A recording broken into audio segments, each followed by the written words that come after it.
Monday Night Live here on the channel.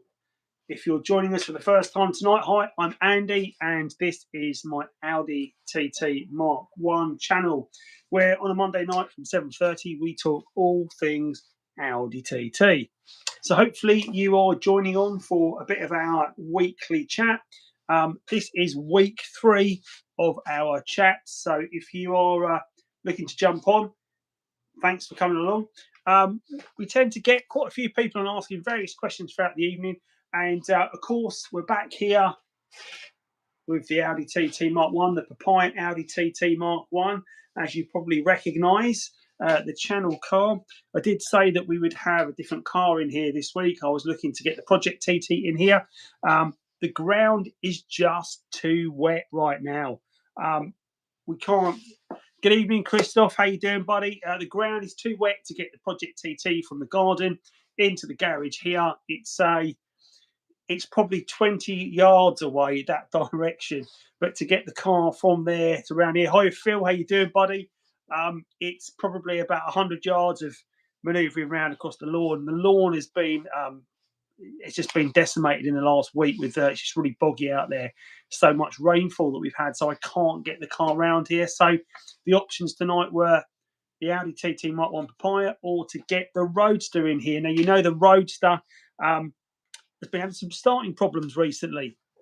And last Friday evening, I decided to take the car out, went to start the ignition, and the battery was dead. So not only have we got an alternator problem with this car and a flat battery most of the time, the Roadster has also got a problem with the battery. So did a bit of a deep dive into that. I drove it to my parents, which are about 1.5 miles away, in the dark after jump starting it off a jump pack. And I knew that there was going to be a problem when I got the other end, so I took a jump pack with me. Sure enough, got to the other end, thought I'd get a bit of charge, turned the ignition on, went to start it again, absolutely nothing. So these cars, as we know, they do have problems. So luckily I had the jump pack with me, but I thought, well, I'd expect a bit of charge in that battery, but drove it back, lights on full, went to use the window switches. So I thought there was a bit of wind noise coming through. And as I pressed the window switches up, the lights dimmed on the car, which made me think there's absolutely no battery charging going on whatsoever. So I got back, I did a bit of a check, and I checked the alternator, and the alternator is fine, but the battery health of that car is shocking. To the point. Good evening, Stuart. How you doing, buddy? Good evening, ZZ Cho as well. Hope you're doing well. So I say I got home and tried that battery, took the battery off the car, gave it a health check, and it had 0% health, believe it or not.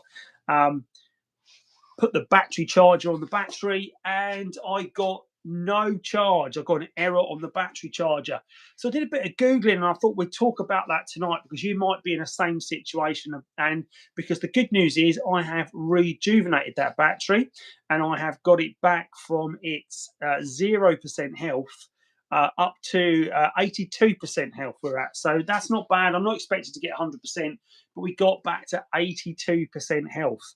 And how did I do that? Because that battery wouldn't charge. Well, we're going to talk about that tonight amongst many other things. I've got the battery still off the car and it's sitting just off camera shot, but we are going to take a look at that. I'm going to tell you about how you too can save your battery if you've got a problem with the car. But of course, I'm not here just to talk about things that we've got going on here on the channel. I'm here to talk about your problems also. So if you have got a problem with your Audi TT Mark 1, please put it in the comments. If you haven't got a problem and your car's going really well at the moment, why don't you tell me in the comments as well about what you've got going on? So we've got a few people on now. I'm expecting we're going to have a lot of people on the channel. Hopefully, this is the original link I sent out, and it's not some secondary link and people are waiting in the lobby for the link elsewhere. So hopefully I see a few of the members are on there, and I can tell the members are on because obviously their names are green when they type. So great to see so many members on tonight. I want to thank you all for all your support you do with the channel. So it's really, really, really appreciated. And of course, it's not quite as cold in the garage tonight, although I've got my bobble hat on as always, and I've got my heated gilet on as always to keep me warm. But yeah, let me know in the comments if you've got any questions about the car this evening. Again, I haven't managed to take the bumper off, as you can see, but you can still see the amazing shine the car's got under the strip lights here in the garage tonight. car is still, I still haven't had time to do it, to be perfectly honest. I've had too much else going on, but I am going to get that bumper stripped off. But one of the things I have been doing is I've been filming the deep dive into the 3.2 V6 prices right now in the market. You probably remember last week we spoke about and touched on the prices in the market right now, and the 3.2 V6 does seem to be gaining some traction. The price of the cars do seem to be going up, and it's bucking the trend of the second-hand car market. The second-hand car market right now here in the UK is struggling quite a bit, and selling cars is a bit of a problem. People are getting it's a bit of a buyer's market. There's so many cars around. People are paying shirt buttons to get hold of a new car. It's a really tough, challenging market for the car industry. But the one car that I've come across that is bucking the trend in the TT range is, of course, this car.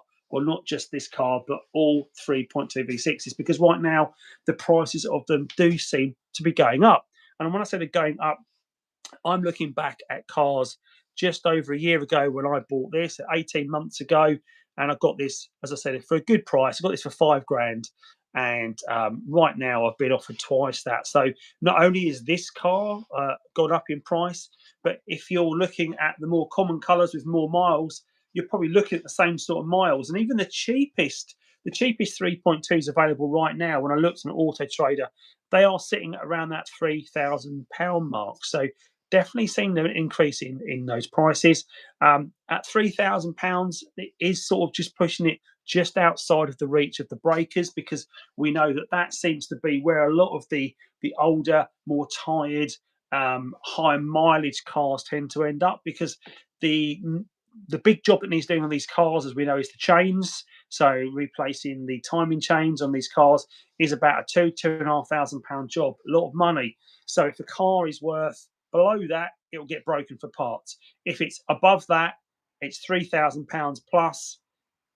There's a bit of a margin in it for people to keep the car on the road, or to at least do the change and still have some mileage in the car. You can use that as a negotiating tactic. So the cars that seem to be being left on the road right now seem to be the lower mileage cars, the cars that have got a great service history, and the cars that are being well looked after, the enthusiast cars. And because of that, they are the cars that are going to ask a premium for them. And that tends to be the more rare colour cars, as we know, the papaya, the Emily yellows, things like, even like Morrow blue is not that rare, but it is quite rare, I think, in the 3.2. The white cars we know are quite rare as well. Right, there's a question just come in, so I'll just cut to that before I carry on. Had a problem with battery going flat on my TT, and it was the first thought to be aircon pump. Changed that, then a problem, and then thought it was the switch inside the car. Okay, so Stuart, couple of things that could be.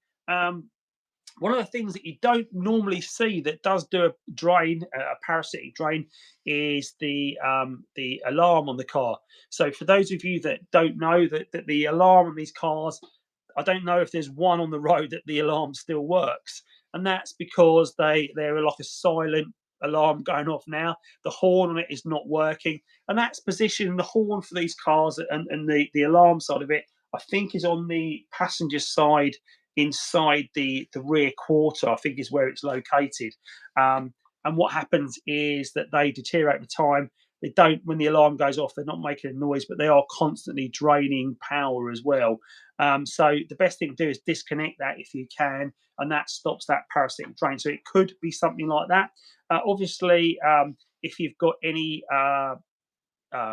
cigarette lighter connections or dongles plugged in, sometimes people forget about those. You've got a USB-C lead in your connection for your phone or whatever.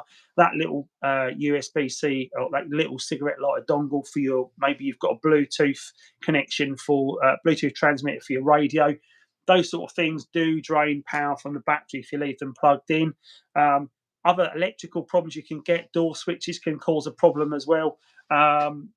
I'm just going, so could be a lot of things that could be causing that. The best thing to do is get it into an electrical engineer who can do a good diagnosis of the car and see what's going on with it. So that would be my recommendation, Stuart, is to have a look at those things, but definitely check out the alarm as being one of the things it could be.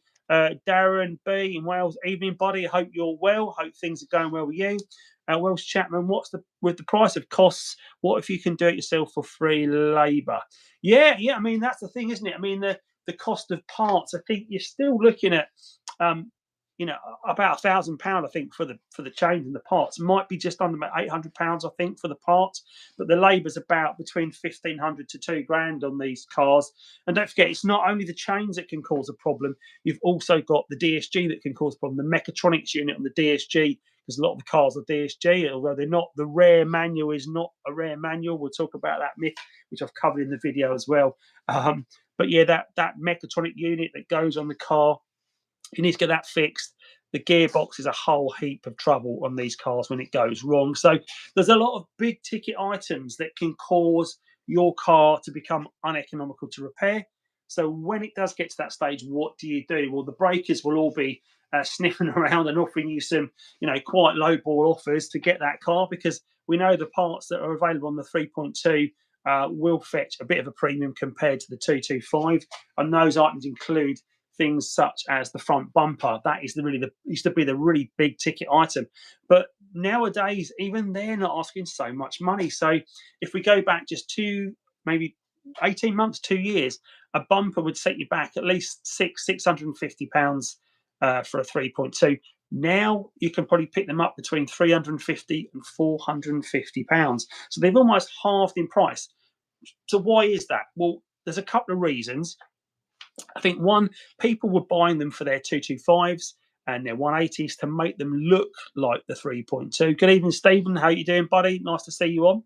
And I think now we're at the stage that a lot of those cars that had those parts have been taken off the 3.2, and they're already doing the rounds around the 225. So you almost got to the point there's not such a big demand for those parts anymore, because they're already on the other cars and they're doing the rounds. Because more cars are being broken as well. There's a more freedom of parts available, so people can pick them up and use them in the car. Obviously, the rear diffuser, that's another common part that people like on the 3.2 as well. So there are some couple of premium parts, and of course, that when we look at when a car starts to tip over the edge and head into that, what the class as the classic car, the desirable classic car market, you're going to find the premium models are the models that ask the money first. So when we look at the premium models, yeah, the Quattro Sport has always been a limited edition car, but that seems to have hit a ceiling, and it hasn't really gone up much. In fact, I think they've probably come down the price of the Quattro Sports in the last couple of years compared to where they were. And if the car doesn't have pole position seats in it, that also really harms the price. But the 3.2 has started to climb up, and it's almost climbing up to Quattro Sport money a lot of the time as well, because I think where the numbers are coming down, there's almost as many 3.2s left now as Quattro Sports. Not quite, but it's heading that way. I think there's about 500 manuals and about 500 DSGs left. So we've got about 1,000 3.2s left out of the 3,500 that were made for the UK market. So we've only got a third of those cars left. So if you think about the rare colours, one of 41 we're sitting right here with, if only a third of those models are left, there's probably only about 13, 14 cars left on the road in this colour for the papaya. So it really starts making those rare colours ask an even bigger premium. So there is that factor going into it now. And because it's the premium model, this was the flagship model, right? So the 225 was available, and the 180, they all have the 1.8 turbo engine, as we know. Lovely car. I've got a Roadster 225, love it. But the flagship model, the sound, the looks, the engine, you just don't see V60s around anymore being made. They're just not made. So, this is a real rarity, or going to become a rarity. And of course, we're 20 years on now from when this car was out. So people that were once buying these cars or weren't able to buy these cars, they were the cars of our dreams when we were younger guys and girls. Now those cars are affordable and they're becoming desirable again, because this age bracket is now able to get their hands on that car and are starting to buy them up. And I think a lot of the really, really rare cars, the really desirable cars, are being bought by enthusiasts and being looked after, so they are starting to ask a premium. But we'll stop there on that for a minute, because I've missed a load of questions while I've been rabbiting on. So I'm going to go back through the questions. How about just the engines without the cars RVW and Audi engines going up? Nathan, I don't think they are. So I think of the Audi TT Mark 1, the 3.2 does seem to be appreciating in value. So I've got a really deep dive video coming on that hopefully will be out at the end of the week. But the 225 and the 180, that 1.8 turbo engine, it's not quite as desirable at the moment because it's a bit more it's more available. There's a lot more of them around, so I think they're easy to get your hands on. So the prices are staying quite low at this time. So that I don't think they are quite as desirable right now. So I've picked up a Land Rover needing the new master, and last owner was quoted 1.3 for repair. Taking the car and following the Haynes, I've put in a hole. That's brilliant. That's what I love to see. That Welsh Chapman. I love to see where people are willing to give it a go, and you can save yourself a whole heap of money. I don't know if it saved you a whole heap of pain. Hopefully it did. I know these cars definitely can tend to cause our problem, but yeah, it is one of those things. So yeah, good evening, Stephen, again. I know you looked a while back, but just had a look. 739 3.2s in the UK, 349 of them sawn. Yes, there's about 1,000 left, I think. So we are those numbers are starting to creep down. And don't forget, there were about 1,100 and about 40, I think, Quattro Sports made, and about 850 of those are made for the UK market when they came out.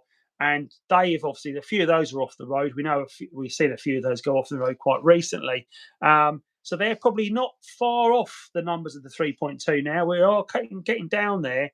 I can remember going back maybe just 2 years, and when I was looking at how many are left, we had about 1,400 3.2s left, and we're now down to 1,000. Well, that's in just in 2 years. So if that comes down again, I don't think it will come down as quick, but I think 2 years' time we might be down to maybe, I don't know, maybe 600 cars. Who knows? 300 of each. That would be quite crazy, wouldn't it? So right, what do you know about bikes? At what age would they become classics? Well, I have very little knowledge of bikes, I'm afraid, Welsh Chapman. Road bikes, if you're talking like Cannondales, yeah, I can talk about those because I used to be a keen cyclist, although had a bad bike accident, which you can see from my face here. Because of that, I'm not such a keen cyclist anymore. Hey, Andy, don't suppose you've got a 225 N75 valve lying about? Got one from a Golf GTI and it seems to work fine, but not the proper part. I'm sure I do have, Christoph. I'll have a look in the spares cupboard because obviously I've taken one off the 225. So let me have a look at what I've got, and I'll see if I can let you know what we've got, and see if we can sort that out for you. No problem. But guys, if you're enjoying what you're watching, then please do give the video a thumbs up. I see there's quite a few of you on now, so if you haven't yet give the video a thumbs up, please do so. And if you're new to the channel, you're watching me in this format, in this portrait format for the first time, you've not checked out the channel, then please do check out my channel. I'm Andycharger, and I've got a whole host of content on the Audi TT Mark 1. So I'm just giving it a thumbs up there, so thank you very much. I also covered, obviously, the Ford Fiesta Mark 7, as you probably noticed recently. There's been a few videos going live. We've just put an iDoing Apple CarPlay system in the Fiesta, one of the Fiestas. Absolutely transformed it from an audio-visual perspective. Amazing sound in that car now. But someone raised quite a good point, and something I'd not thought about, because it sits quite high on the dash, not too much higher than the original screen. But someone mentioned, is it an MOT failure? And I said, well, I don't think so. And I thought they were aiming at the fact that I've replaced the actual screen on the dash. So there's an old screen that had the information, but the new screen comes with a CAN bus, so you can read all those error codes out anyway to your Apple CarPlay device. But no, they were aiming it at that it actually creates a bit of vision restriction because of where it sits on the dash. And it's something I've not thought about, and I'm going to check with the MOT station on that. Luckily, I've kept all the old parts. I'm looking down to find where they are, but I've kept all the old parts if we need to put the car back to how it was. But I hope that's not the case because it has really transformed the car. So if you want to check out how you can revolutionize a car, do check out my video from yesterday. It hasn't had a massive amount of traffic, but it's really weird. I'm going to talk about my different YouTube videos, and also something I was talking about on TikTok last night as well, because I'm over on TikTok as well. Just about the different ways in which content creators working nowadays and what they're doing, how we do the channels, what we offer for you guys, and how the sort of like the format has really changed, because the long play video seems to be something that's not that popular anymore. So a lot of my videos are quite long format because they're very detailed. They're helping beginners fix cars, so they have to be a bit longer because we have to go through all those steps. I'm a beginner myself, don't forget, I'm no expert, but I have to go through the steps, and I like to document things that go right and things that go wrong. But the format is changing. Everyone wants instant information now, and I had a comment yesterday on the channel where someone had said about removing the under tray, and it's about a 6-minute video, and it's talking about the under tray, what it does, how you remove it, how you put it back on. So it's quite detailed. And someone said you could tell everyone that in a minute. Why do you need to? Why are you stringing it out for 6? And I was like, well, I'm trying to help people, but I totally get that. People want the information nice and quick. But if you think about us for content creators, that we also, by engaging with you guys and keeping you engaged and keep you entertained, YouTube sees the people are engaged in the videos and the adverts come up, and because of that, people, we're better rewarded for all that. Well, if we're doing shorts all the time, we're not going to see any sort of reward for what we're doing. So there is a change in the market where people are going towards the short format, and I think that's all linked to TikTok's sort of explosion over the last few years. It's really made content creation quite different. But I'm still here. I'm still doing the long play videos. Hence, I've done the deep dives into how we can, like the market state.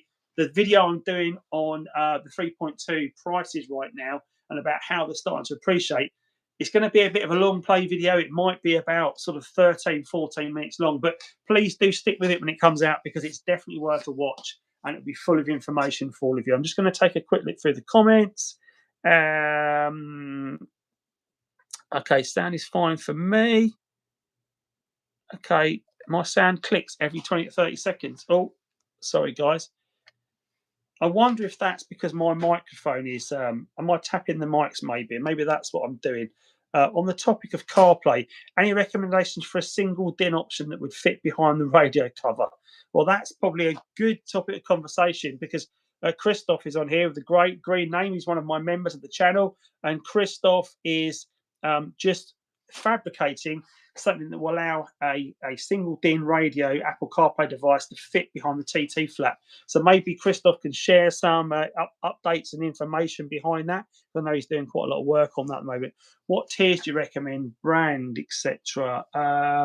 Keep your videos long. It does help. Thanks, Nathan. Appreciate that. I am trying to keep that long play format available for people, because it helps me, because longer play videos get more adverts, and that helps me out.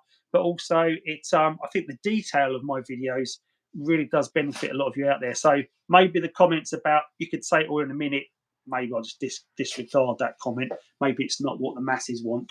So, anyways, we are in the garage, and we've got the lights on me and the car. So here's the car again tonight, the Audi TT 3.2 V6.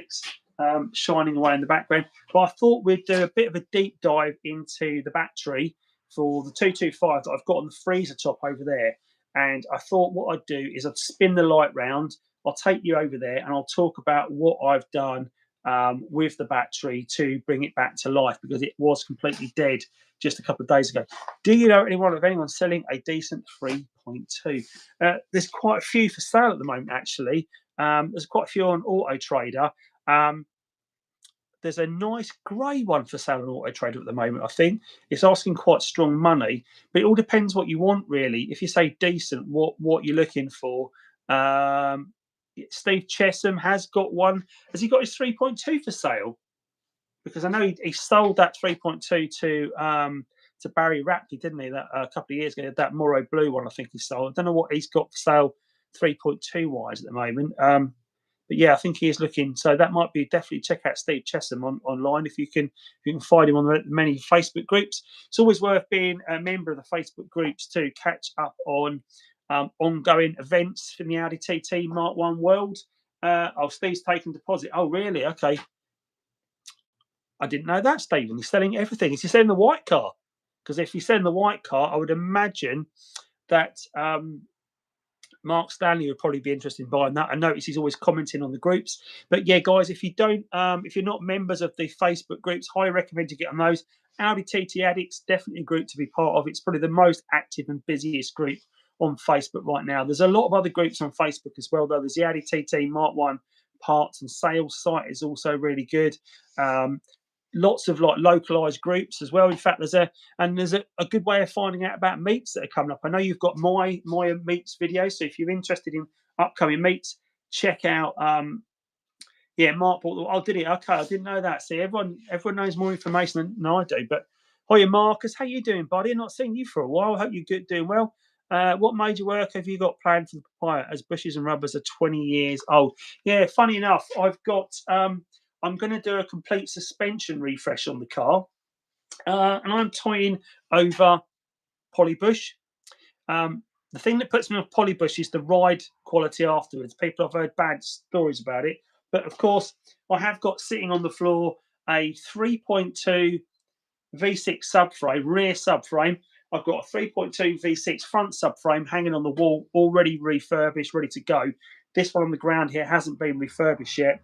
And I've also got a set of lower control arms. So I need to get them all shot blasted, refinished, and get bushes in them, and then we can do the suspension refresh on the car.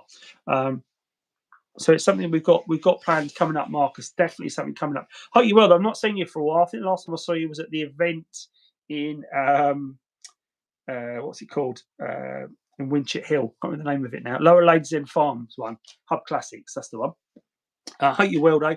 I know you were looking for an Andycharger t-shirt a little while back, weren't you, for your daughter, a pink one? So if you are interested in one of those still, mate, drop me a message and we can sort that out. I've got a few coming in at the moment, different sizes and styles and things. And of course, we've also got the hoodies as well. So if anyone's interested in an Audi TT Andycharger hoodie, really nice. This is obviously in papaya yellow, but I can get most colours you like.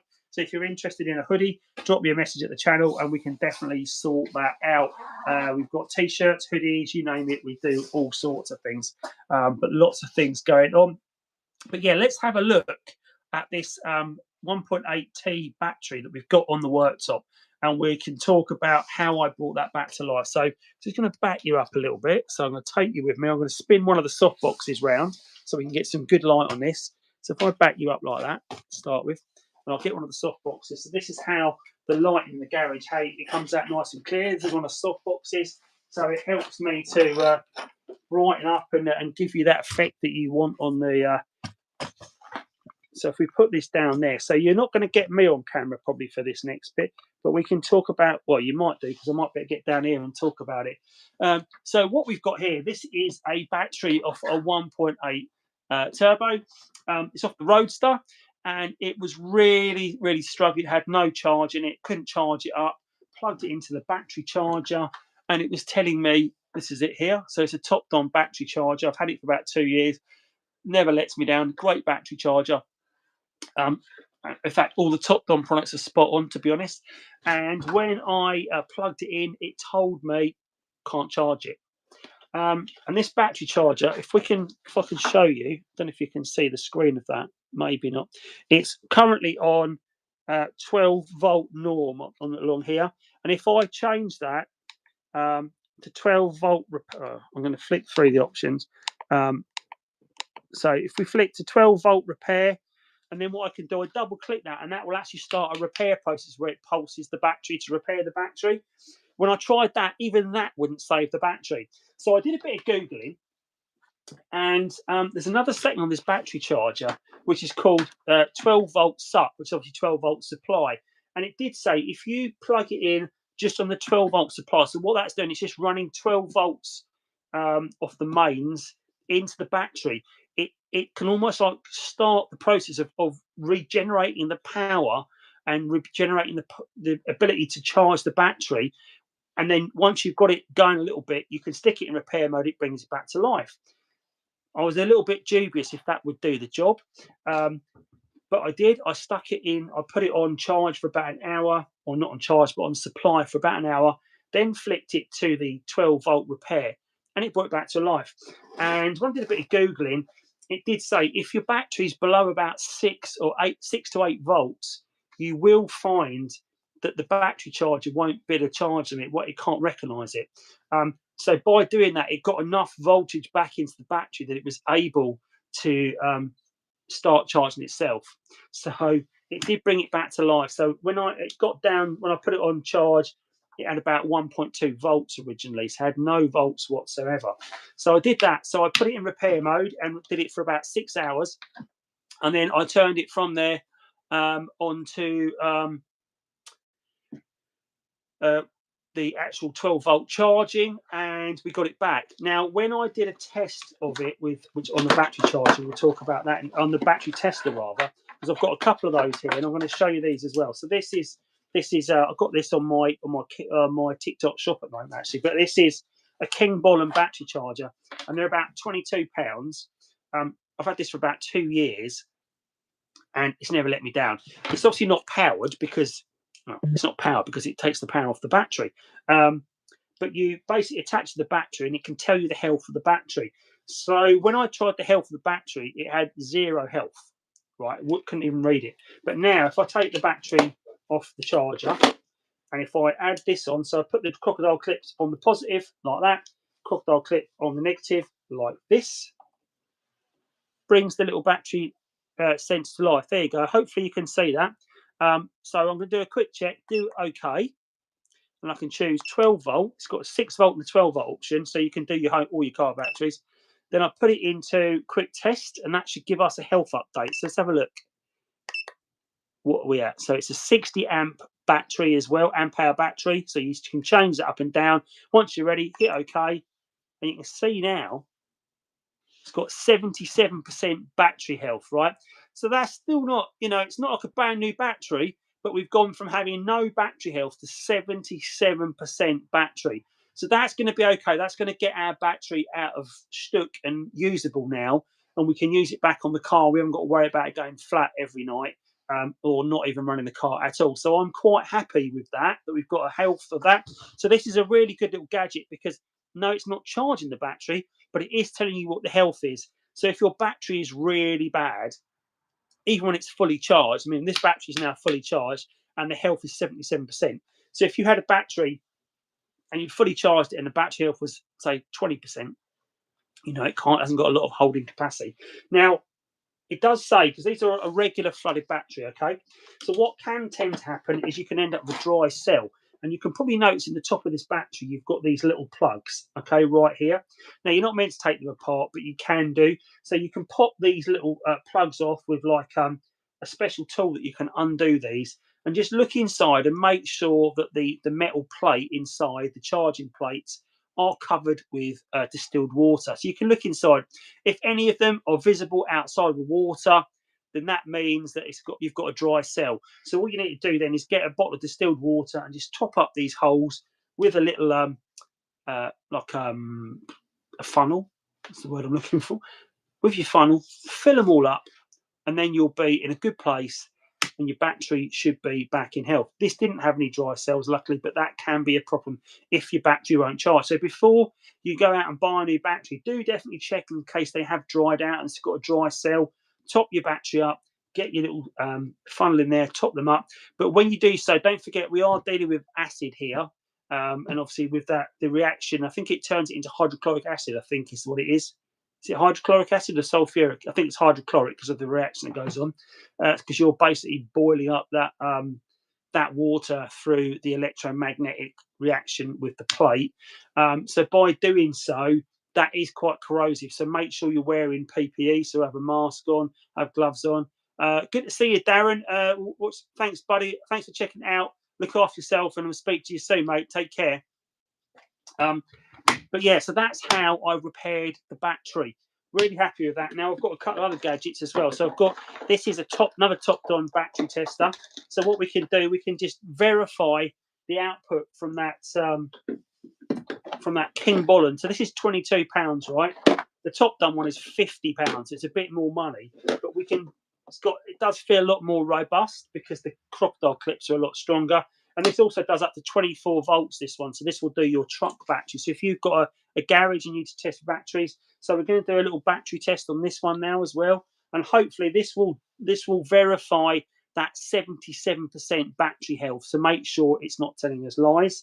That's a regular flooded. It's an EN. It's a 480. I'm going to hit enter on that. It's going to run a little test. I'm going to run a little test right now. It takes about 10 seconds to run, and it will give us a battery health shortly. There we go. What is that?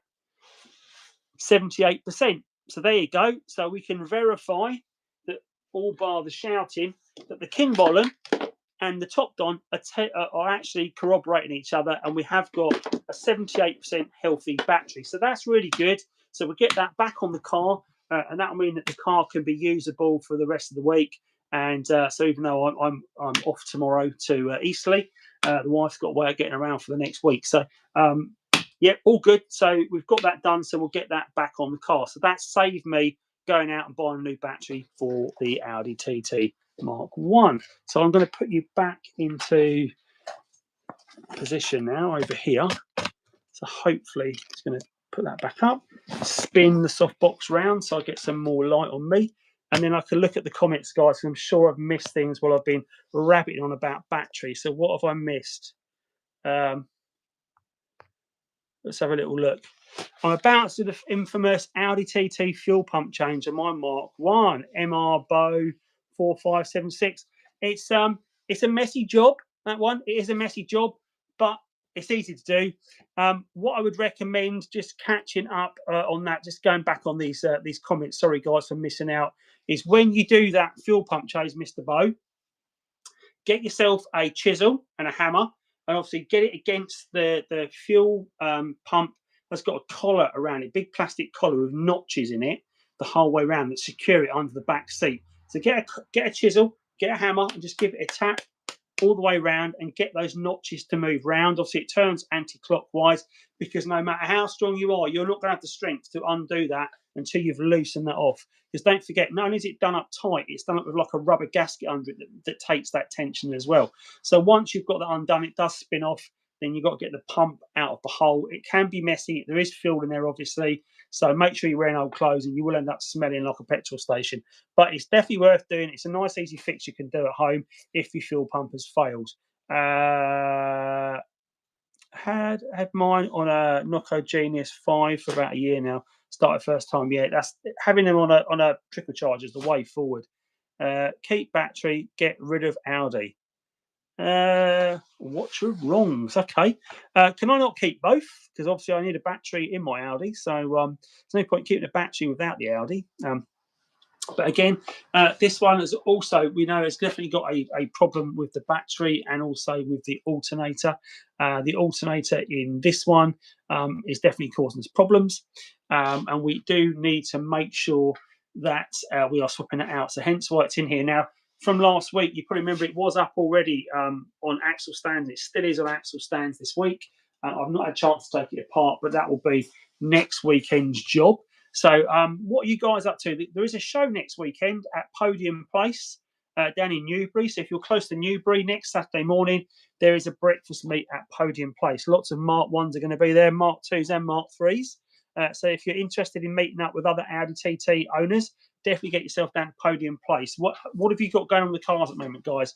And what are you looking forward to coming up? Let me know in the comments, and we can talk about what you've got going on. Any problems you've got with the cars. I'm always interested to help if I can. There's a few other videos I've got going on at the moment as well. So not only have we got the video on the 3.2 V6 prices at the moment that are in the industry. I'm also doing a top 5 upgrades for your Audi TT Mark 1 as well. And that's going to be performance upgrades, because a lot of people ask me, what is the quickest way to get more power out of my car?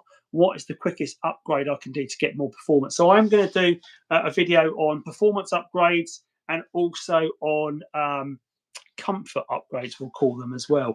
So it will talk about all the different things that you get for your environmental improvements. Hello, Richard. How you doing, buddy? Hope you're well. Are you on talking about focal speakers again? Because bizarrely, after we spoke last week, I had an email from Focal. They actually sent me an email, and it's from the domain focal-fs.com, right? So I'm a bit dubious about it. It seems very strange as we were talking about it last week. But I have got in touch as they've been watching the content and they would like to work with me. So I've gone back to them and said, if they are genuine, can they email me from their actual what I class as their main focal.com domain to make sure they are genuine? Otherwise, I'm a bit concerned they might be a scammer.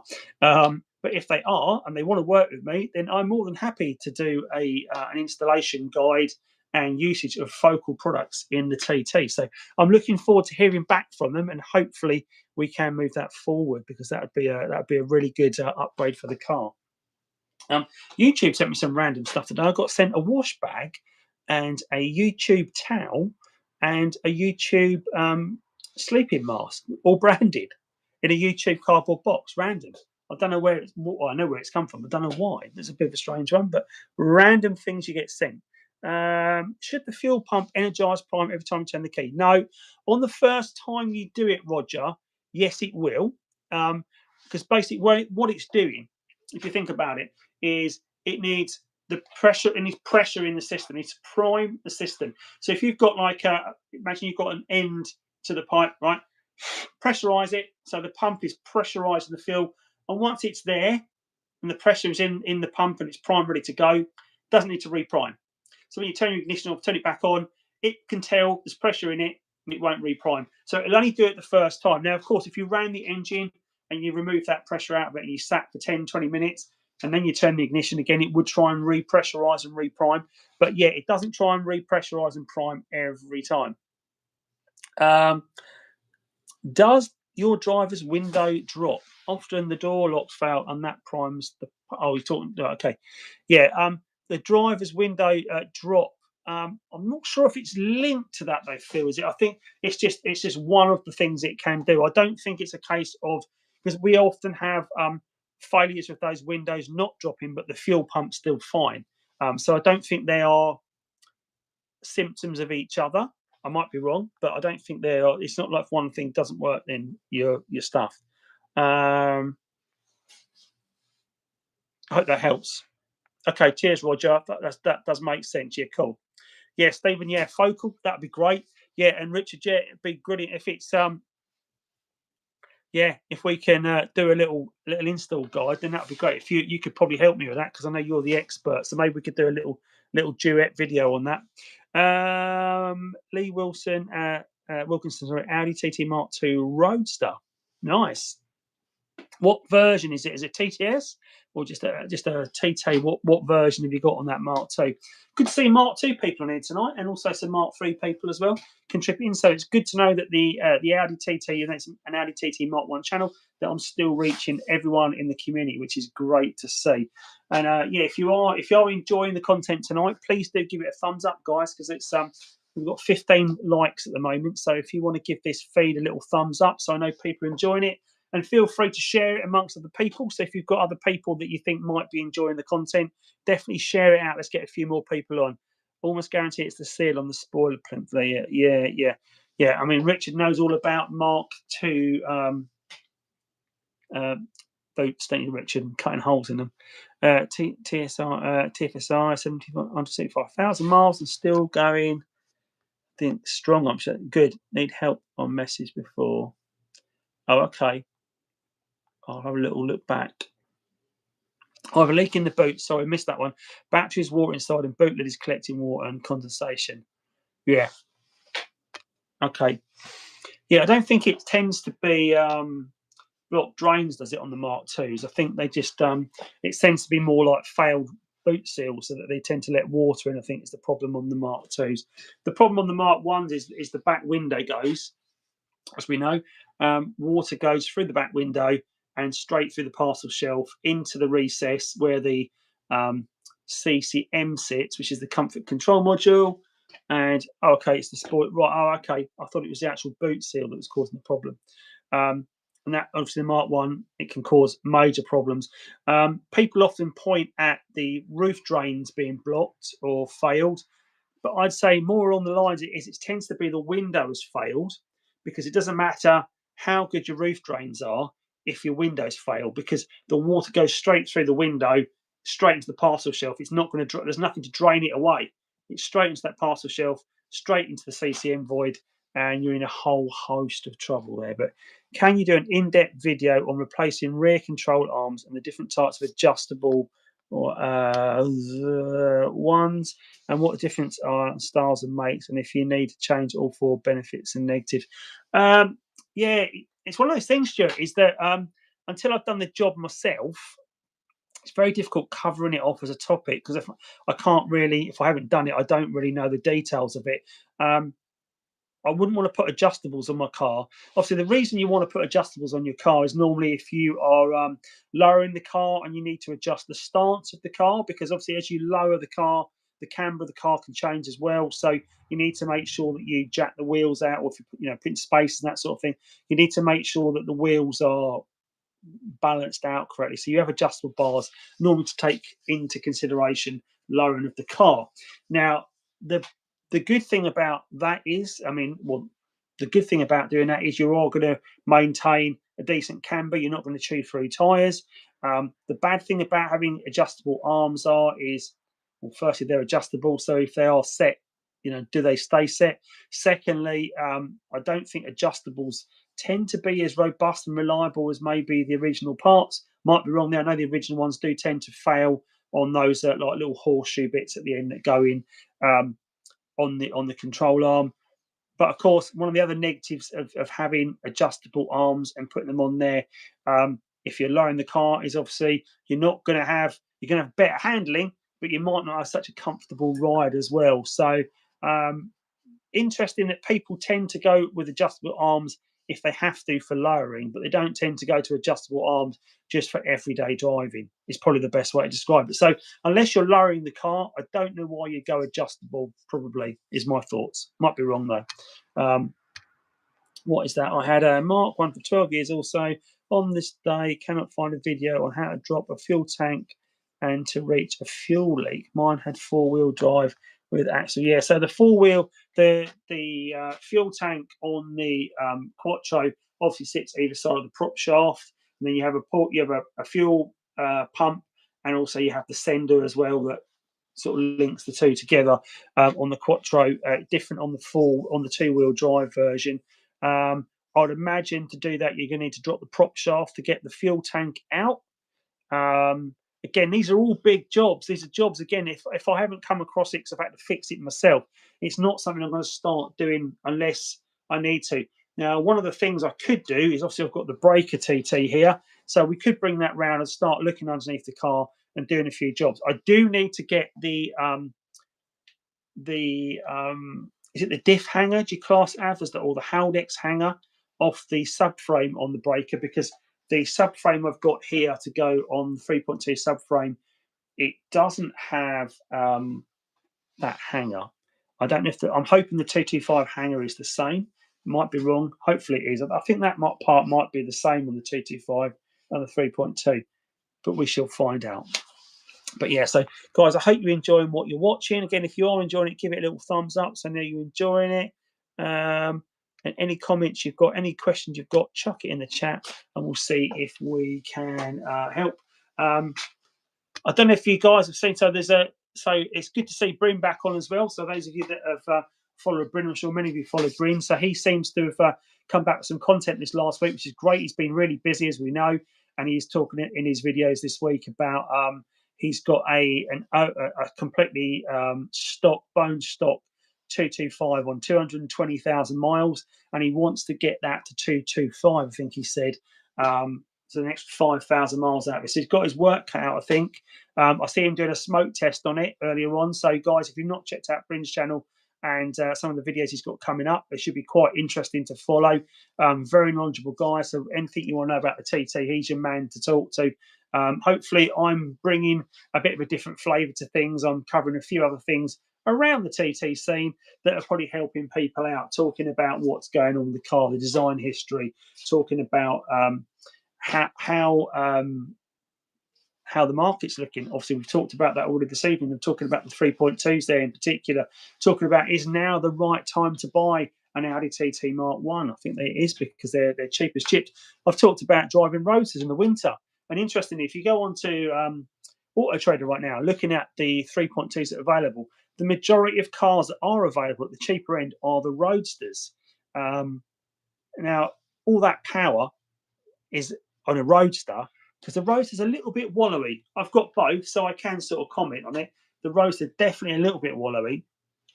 If you had all that 3.2 power going through it, again, it's also a lot heavier in the nose. The 3.2 is much heavier drive than the 225 at the front. It's very sort of like nose heavy. Even more wallowy, I'd imagine, on that front subframe, because it's got the strength, the extra bars at the front. That's sort of the strength in the bars that give it a bit of extra rigidity. Don't know how much it really does, but yeah, on that car, there are a lot of them for sale. Now, the good side of it, so the bad side we talked about there, is because it's all that extra power and extra weight, makes the roads a bit more wallowy. But the good side is you can put the roof down that 3.2 and you can open that engine up and you can hear that 3.2 rumble with all your ears. No car behind you keeping that sound out. So you get that immense sound straight in the outdoor element. So I think that is a real benefit of having a Roadster in the 3.2. But so there's a bit swings and roundabouts really on it. What's your opinion on the best Mark 1 225 mapped or a 3.2 with Miltech exhaust? Well, that's the thing, isn't it? It depends what you want there. So if you are looking for more power and performance, and you're willing to invest in the car, then the 225 is probably your best base platform, because for the least money, you're going to be able to make quite big increments in power. Whereas the 3.2 V6, it's a normally aspirated engine, so you are quite limited as to what you can do to get more performance from it. And any performances you might gain through various elements are going to be quite minimal. The 225, you can make some really quick inroads by adding things such as an oversized tip, by adding a front mount intercooler, big changes, a decent induction kit, big exhaust. You know, you can get lots of things on. Hi, Tracy. The white one isn't for sale, and it's right. That's good to hear, Tracy. I was a bit concerned when Steve Craddock put up the white one and Mark had bought it back. I thought he was talking about your car. So good to know you've still got hold of it. Someone was on asking earlier about if there's a decent 3.2 for sale. I think people pointed towards to your Steve's car, but I think a deposit's been taken on it. It's interesting. We're talking about the 3.2 world at the moment and how it's definitely, the market's definitely changed and they are going up in value. It'd be interesting to talk to Steve as a recent seller of a 3.2, just for him to, Steve has had on as well. Oh, okay. Be interested to know if he's finding the market easy to sell the car in. I know that in previous cars have been up for sale, they haven't sold so easily. Be interested to know if he's got the money he wants for it as well, and if he's finding it's definitely going up in the right direction. The video is covering that, and the video is saying that, so I'm hoping it's tying up with what you're finding yourselves, guys. If you are enjoying watching them, please do give the screen a little tap, give it a thumbs up. Hello, mate. Brilliant. As you quite said, mine has a deposit on it. Did sell my original white 25 to Mark, but the comment just disappeared. Has since sold. Yeah. Mark does. I know Mark wanted it back, but I think he's got some projects coming up at the moment. He's trying to free up some money for. So I think there's some exciting times ahead there for Mark. What's the downside of 3.2 tax rate insurance? Yeah, Lee, that the 3.2 V6 up until I can't remember the date. The 3.2 V6 was produced from 2003 until 2006 in the Mark 1. And all but about the last 2 or 3 weeks of that production run is actually the cheaper rate of tax. So you pay, I say cheaper rate, it's still expensive. It's about 360, 70, 80 pounds, something like that. No, it's definitely it's sometime in March, I think 12th of March 2006, I think that tax change, I think, or mid-April, mid-March and mid-April. It's only the very 2 last weeks of production that it affects. So anything up until that point, you're on the cheaper rate of tax. Anything after that on the Mark 1, you're paying the higher rate of tax. Yeah.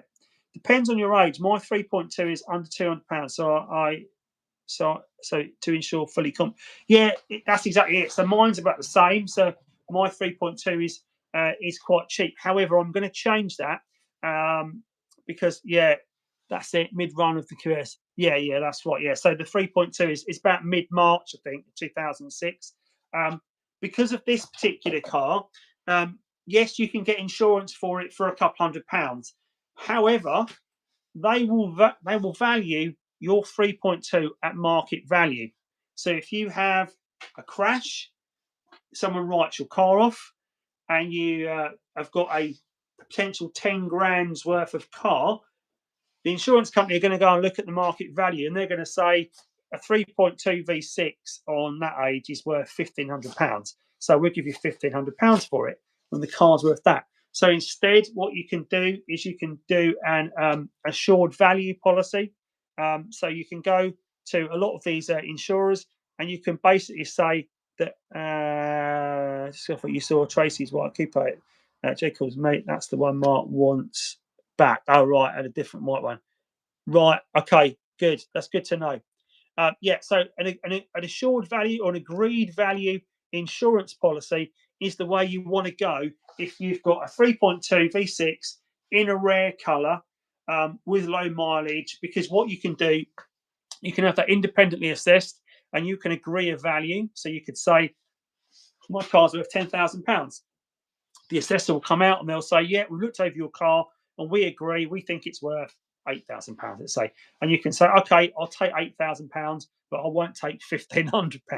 And at that point, you agree the price of what the car is worth, and it's an agreed value policy. You should reappraise it every year, because we know car values change every year, but definitely get an agreed value. Mine's agreed value, Andy, and not market. Oh, that's brilliant. So you've got an agreed value policy under £200. That's fantastic. That's a really good price, because by getting an agreed value insurance policy, I shouldn't be. I'm not giving insurance advice here. I'm not an appointed rep or anything. No, I work for an insurance brokers. But yeah, if you are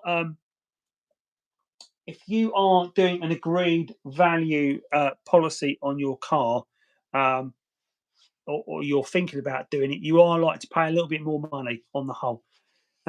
What's that? Come on, Andy. Give the 1.8 some credit. Enjoy driving mine. Yeah.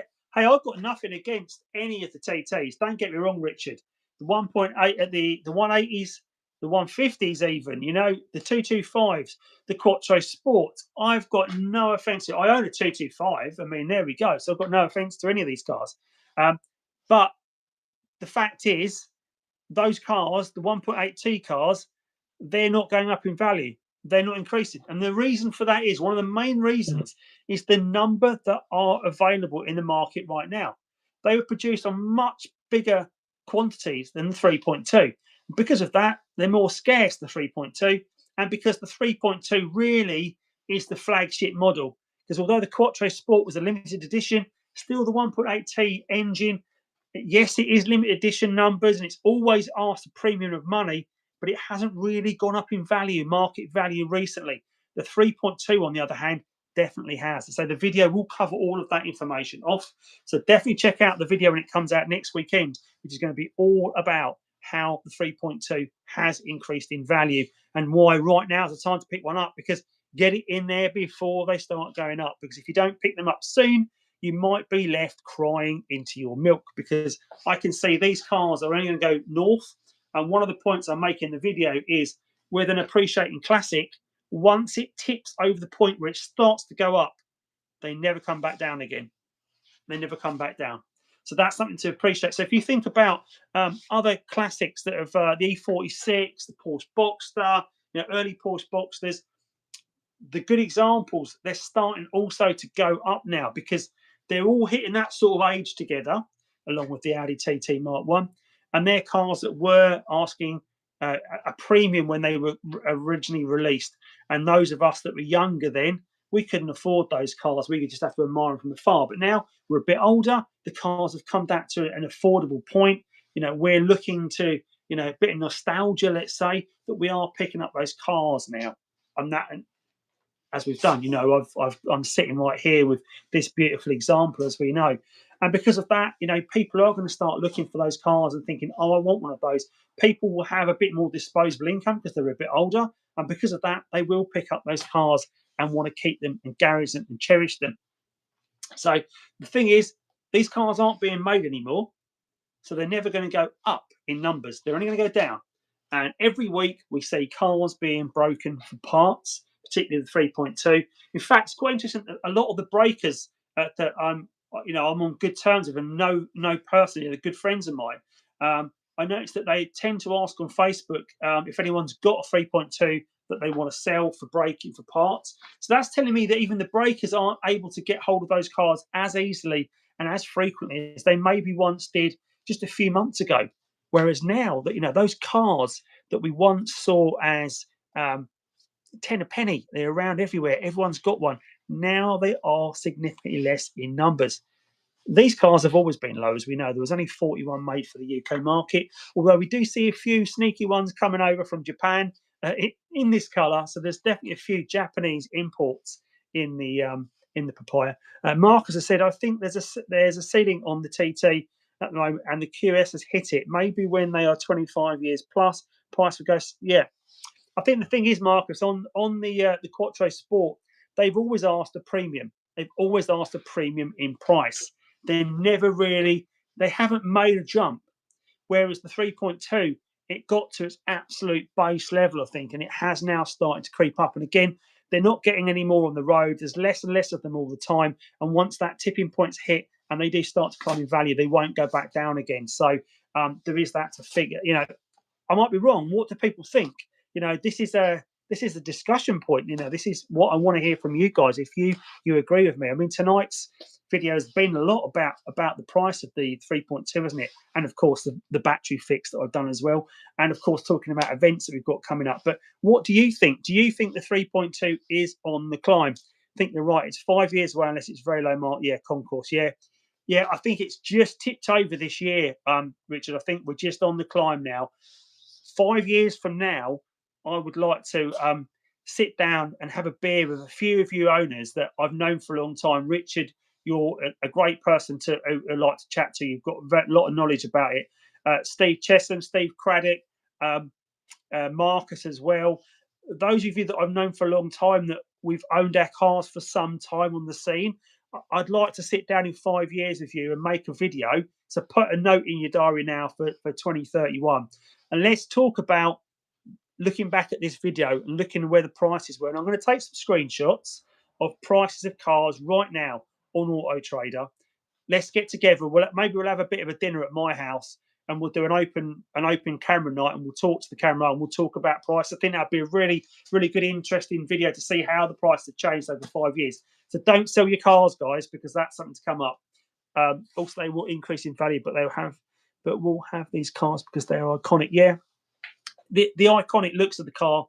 They've always been iconic.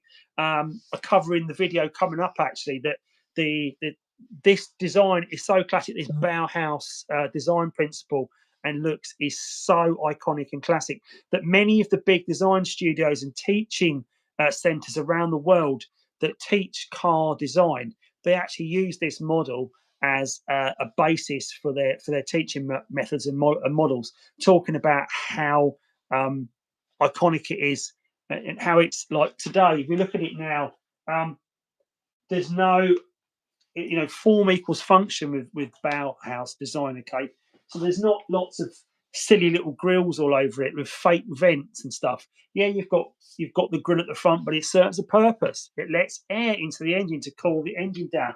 There's not silly little vents all over the car. You get inside the car, everything is it's made from billeted aluminium. You haven't got stick-on parts. You haven't got all that sort of nonsense plastics thing.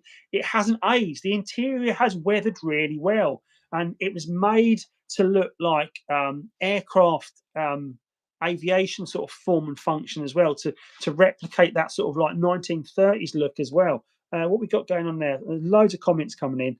I'm just going to read back through them. I believe the government wants to scrap these cars in the long run. Classic insurance should be available soon for early Mark 1s.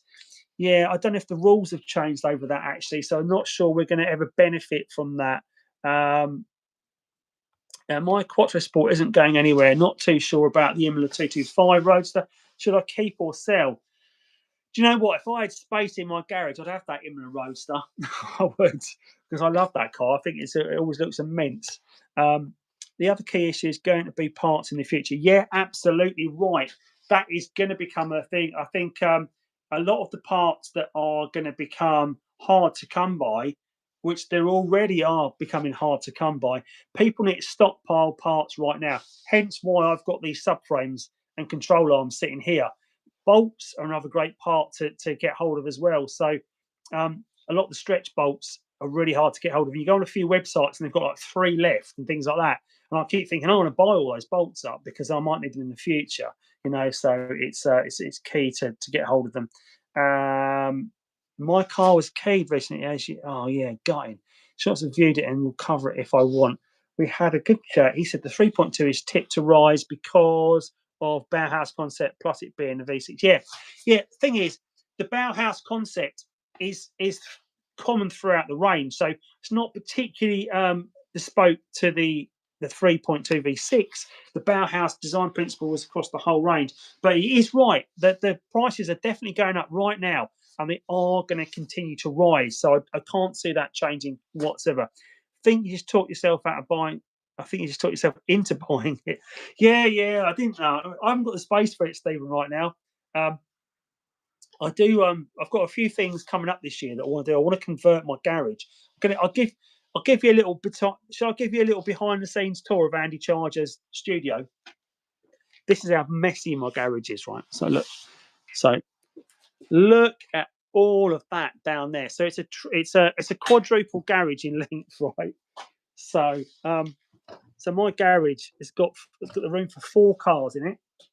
At any time, it's only got space for 2 cars in it because it's just full of so much junk. It's full of snowboard gear and spikes and tools and parts and paint. But what I want to do is I want to cut the garage in half, have 2 spaces for cars at the front, and then have a walkthrough and have an office at the back, which I'm going to use for filming. So that's the plan. So I'll have a filming studio for don't look. So when you come for Springfest, guys, you walk around the back. Don't look through the garage window at the back because you'll see it. You'll be horrified by it. But I am going to tidy it all up. It does look tidy for a while, then it all just gets messy because people come in and they just chuck stuff in the garage. Expect Dad to tidy it all away. But yeah, so we are going to convert that into a bit of a studio at the end, so I can record and get good quality sound. Because although I am getting good quality sound tonight, because obviously you've got these great little mics on, which. If you do any content creation yourself, highly recommend picking up a set of these little mics. You can get them on my TikTok shop. Actually, they're only a tenner at the moment, so they're really, really worth having. And they're great for doing interviews with people or recording things like we're doing tonight and talking to people. They're absolutely spot on because when you step away from the phone, I'll give you a little demo of what I mean. So if I'm talking to you and I'm talking about the car, hopefully right now I sound the same to you as I sound when I'm standing right next to the camera. Hopefully I do. And the reason for that is these mics are Bluetooth. Now, if I didn't have these and I was relying on the audio in the phone, I'd be all muffled and distant. It'd be terrible. So things like that, I need to work on the sound. I need to deaden this all down really and make it a much better performing area for doing videos and stuff and giving you the best product I can. What's your view on adding the double DIN with sat nav? Got one of those in the car, Lee. Would you like me to show you that? I can do that if you want. Couldn't get front shocks for Quattro Sport originally are already no longer available. Yeah, there are some options though. I think the Bilsteins, is it the B8s that are quite close to original shocks? I think I'm just going to bring you across here. If I can do this. Oh, I might lose the light though. I might bang myself on the head. So what I'm going to do, I'm going to bring you over here, and then I'm going to go and grab the power and bring that this way itself. And then we'll look inside the 3.2, and I'll let you see the double DIN stereo to see how it looks in the car. So 1 second, guys. I'll carry on talking while I move you. Just going to bring this over as well, so we've got it all moved over. There we go. Right, so I'll get in the car. Well, I'm on axle stand, so I don't really want to get in the car. But I'll keep talking. Hopefully, you can see. Windows just dropped, so that's good. You probably heard as well when I when I opened the door then, guys, you probably heard the fuel pump prime as well. So that's good. We know the fuel pump's working on this car as we have primed it all up. So I'm just going to move the car door like that. And then I'm going to open the car door like that. And then hopefully, if I move that in there, and I get in here like this, and I'll take you off the stand for a sec. Okay, so guys, this is my double din head unit here on the car. So I'll give you a little close up of that. So there is my one. So you'll notice on my one, the TT flap that would be here is no longer there. And not only that, but you'll also notice that the controls have dropped down for the air conditioning. And what you've also lost is you've lost the bottom cigarette lighter drawer down here as well to make room for everything. So this car doesn't have a cigarette lighter. What it does have, it has two USB-C cables that run off the back of that double din stereo to give you power. But of course, what you don't have is any way to use an inflating pump for the tyres, because there is no cigarette lighter. So you have to carry an inflatable pump, a battery pump, to replace that if you ever need to put tyre inflated tyre fluid into the tyre to seal punctures. But that is my double din stereo. I don't think it turns on without the ignition. I'm going to check it. No, it doesn't. So it isn't on at the moment. But yeah, it works really well. This is all like leather bound just around the outside. So it is a really nice setup. Personally, I think I do miss the TT flap, if I'm perfectly honest, and I have got it to put back on the car at a later date if I ever want to do so. So there is that as well. So yeah, so there's the T-cells. The back, if we look in the back of the car tonight, so we've got the there's the battery. Obviously in the 3.2, the battery's in the rear, and because it's suffering with that flat battery problem with the car, I've obviously got the boot up, and I've got like a chamois that sits over the boot lock, so at least I can always access the car and get to the boot while I'm working on the car. There's the messy garage down there again as well. But I'll move you back to where we were. And then, but if you enjoy what you're watching, guys, definitely give the video a little tap, give it a little like, so I know you're enjoying watching it. If you've got any questions for me, also please chuck that in the chat as well, as I will try and answer any questions that come up. Hello, Jack. How you doing, buddy? Hope you're well. Good to see you on. Should you be in bed? B4s, is it, Richard? Yeah, B4s. That's what we end up getting. Yeah, that's interesting to know, because when I put the shocks on the old 3.2 on the Mauritius car, I'll just turn the ring light off. Why's that not coming? There you go. There you go. That's better.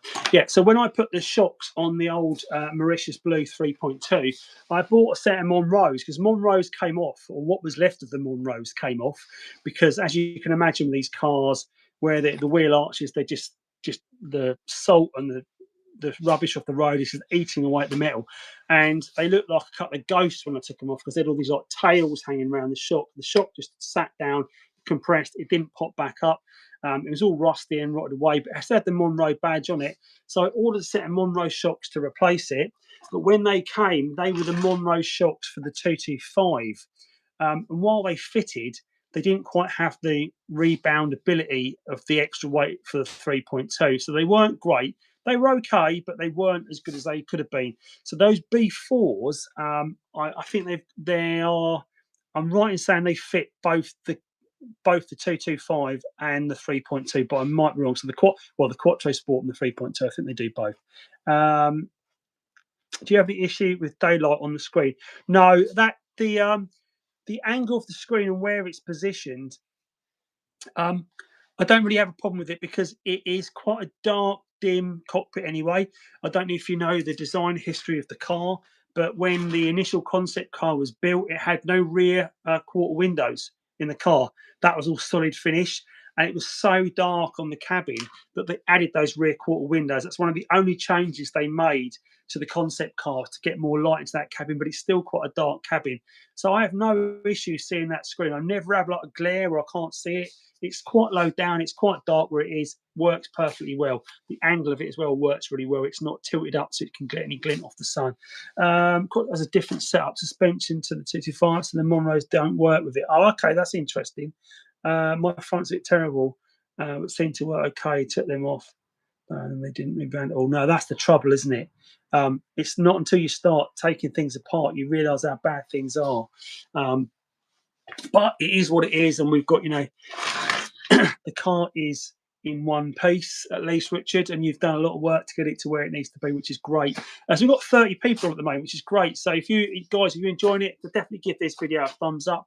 I say if you're already a channel members, quite a few members in the chat now, all green I see. But if you're not a member of the channel, you want to join up as a member of the channel, then there should be a little sign below this video where you can join as a member. There's also like a little dollar sign if you want to send me a super thanks. If you're enjoying what I'm watching, what you're watching and what I'm saying, and I'm brightening up your evening, you want to buy me a coffee, then you can click on that little dollar sign and you can buy me a coffee. All donations are greatly received because I'm quite thirsty actually. I was hoping at 8:30 I was getting a cup of tea coming to the door, but no tea has turned up. So I definitely need a donation for tea, so my wife might get the kettle on. But yeah, I have that screen that I talked about that we put on that iDoing screen in the Fiestas. What that allowed me to do, which I'm going to grab right now, is the Fiesta used to have this in it. So this is a car pureed screen. It's a 9 or 10.1 inch screen, and it's got like a sticky pad on it, and it used to stick to the dash in the Fiesta, and then you had like sat nav, CarPlay, Apple CarPlay in the car. It's a great little gadget, this car pureed one. But it made me think, if you've got on the dash of the TT, you've got those, we talked about it last week, you've got those two grills that cover the tweeters. I think Richard said if you take them off, you can't get them back on their brake if they come off. Well, my thought would be if they made this gadget, if one of these manufacturers made a screen like this, and they made those two like grills as part of it, you could almost sit it on the dash and it could then become part of it, and then you'd have sat nav when you built into your dash. That would be my theory on how to do it. And I did approach, well, I've emailed iDoing, who are the people that made the one for the Fiesta and the Peugeot 207 that we fitted as well, which has now, I've sold that one because obviously we haven't got the Peugeot anymore.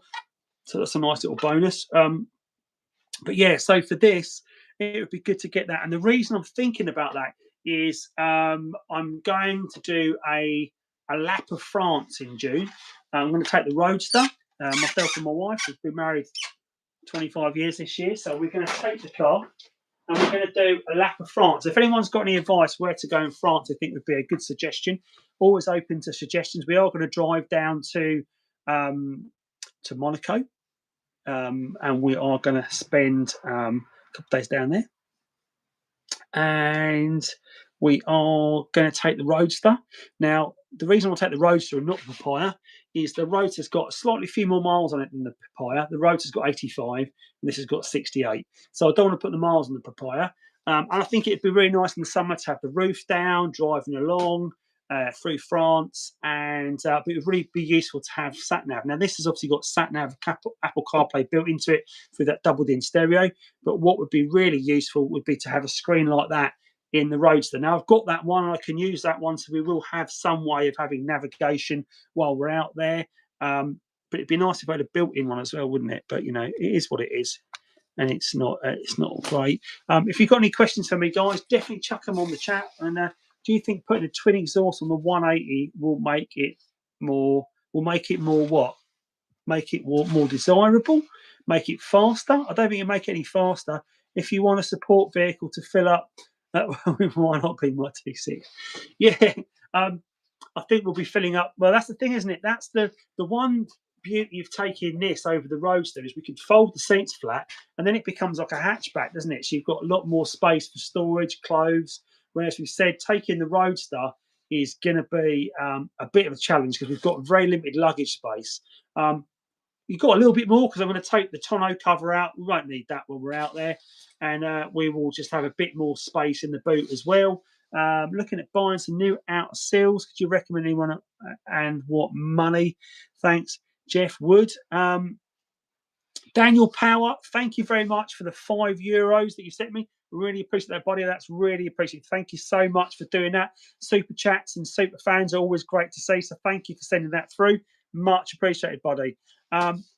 The seals, yeah, I know someone that's got a pair of brand new seals with the same name as you, but they're not for sale, unfortunately, Jeff. And I've already told the Jeff I know that's got seals that if he ever thinks about selling his car, then I want first refusal on buying those brand new seals he's got, because the seals on this car, they're okay, but I've noticed after being under the car, the passenger one's got a bit of a ding in it underneath. So obviously someone's been heavy-handed with a jack at some point and caused a bit of a collapse there. So I'm not overly massive fan of that. But yeah, I think you can still get them from TPS actually. Pretty sure you can still buy them. So this car had a new wing on it last year, a painted wing, a new wing, and it also had the wing mirror painted as well, and it had the 2 roof rails painted last year. So you can still buy some parts new. Not everything is available new, as we know, and that's why I'm trying to keep as many bits as I can off the breaker that I can reuse. So I've got a spare bonnet for the car, not in this colour, but I have got a spare bonnet in black, and I have got it for sale online at the moment. I've got it up for £50, I think.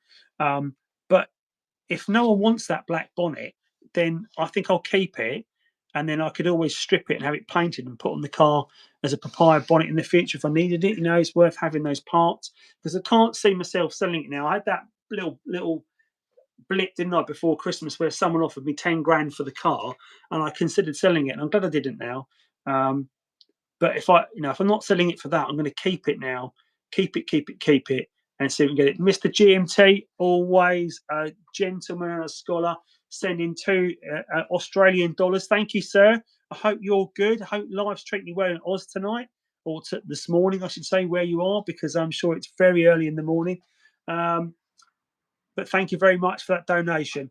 Unless you're in the trade, you won't be able to buy from TPS unless the new owners have. New ones have boned that off. Yeah, I don't know. I don't know what the deal is. I've binned them off. Yeah, I think I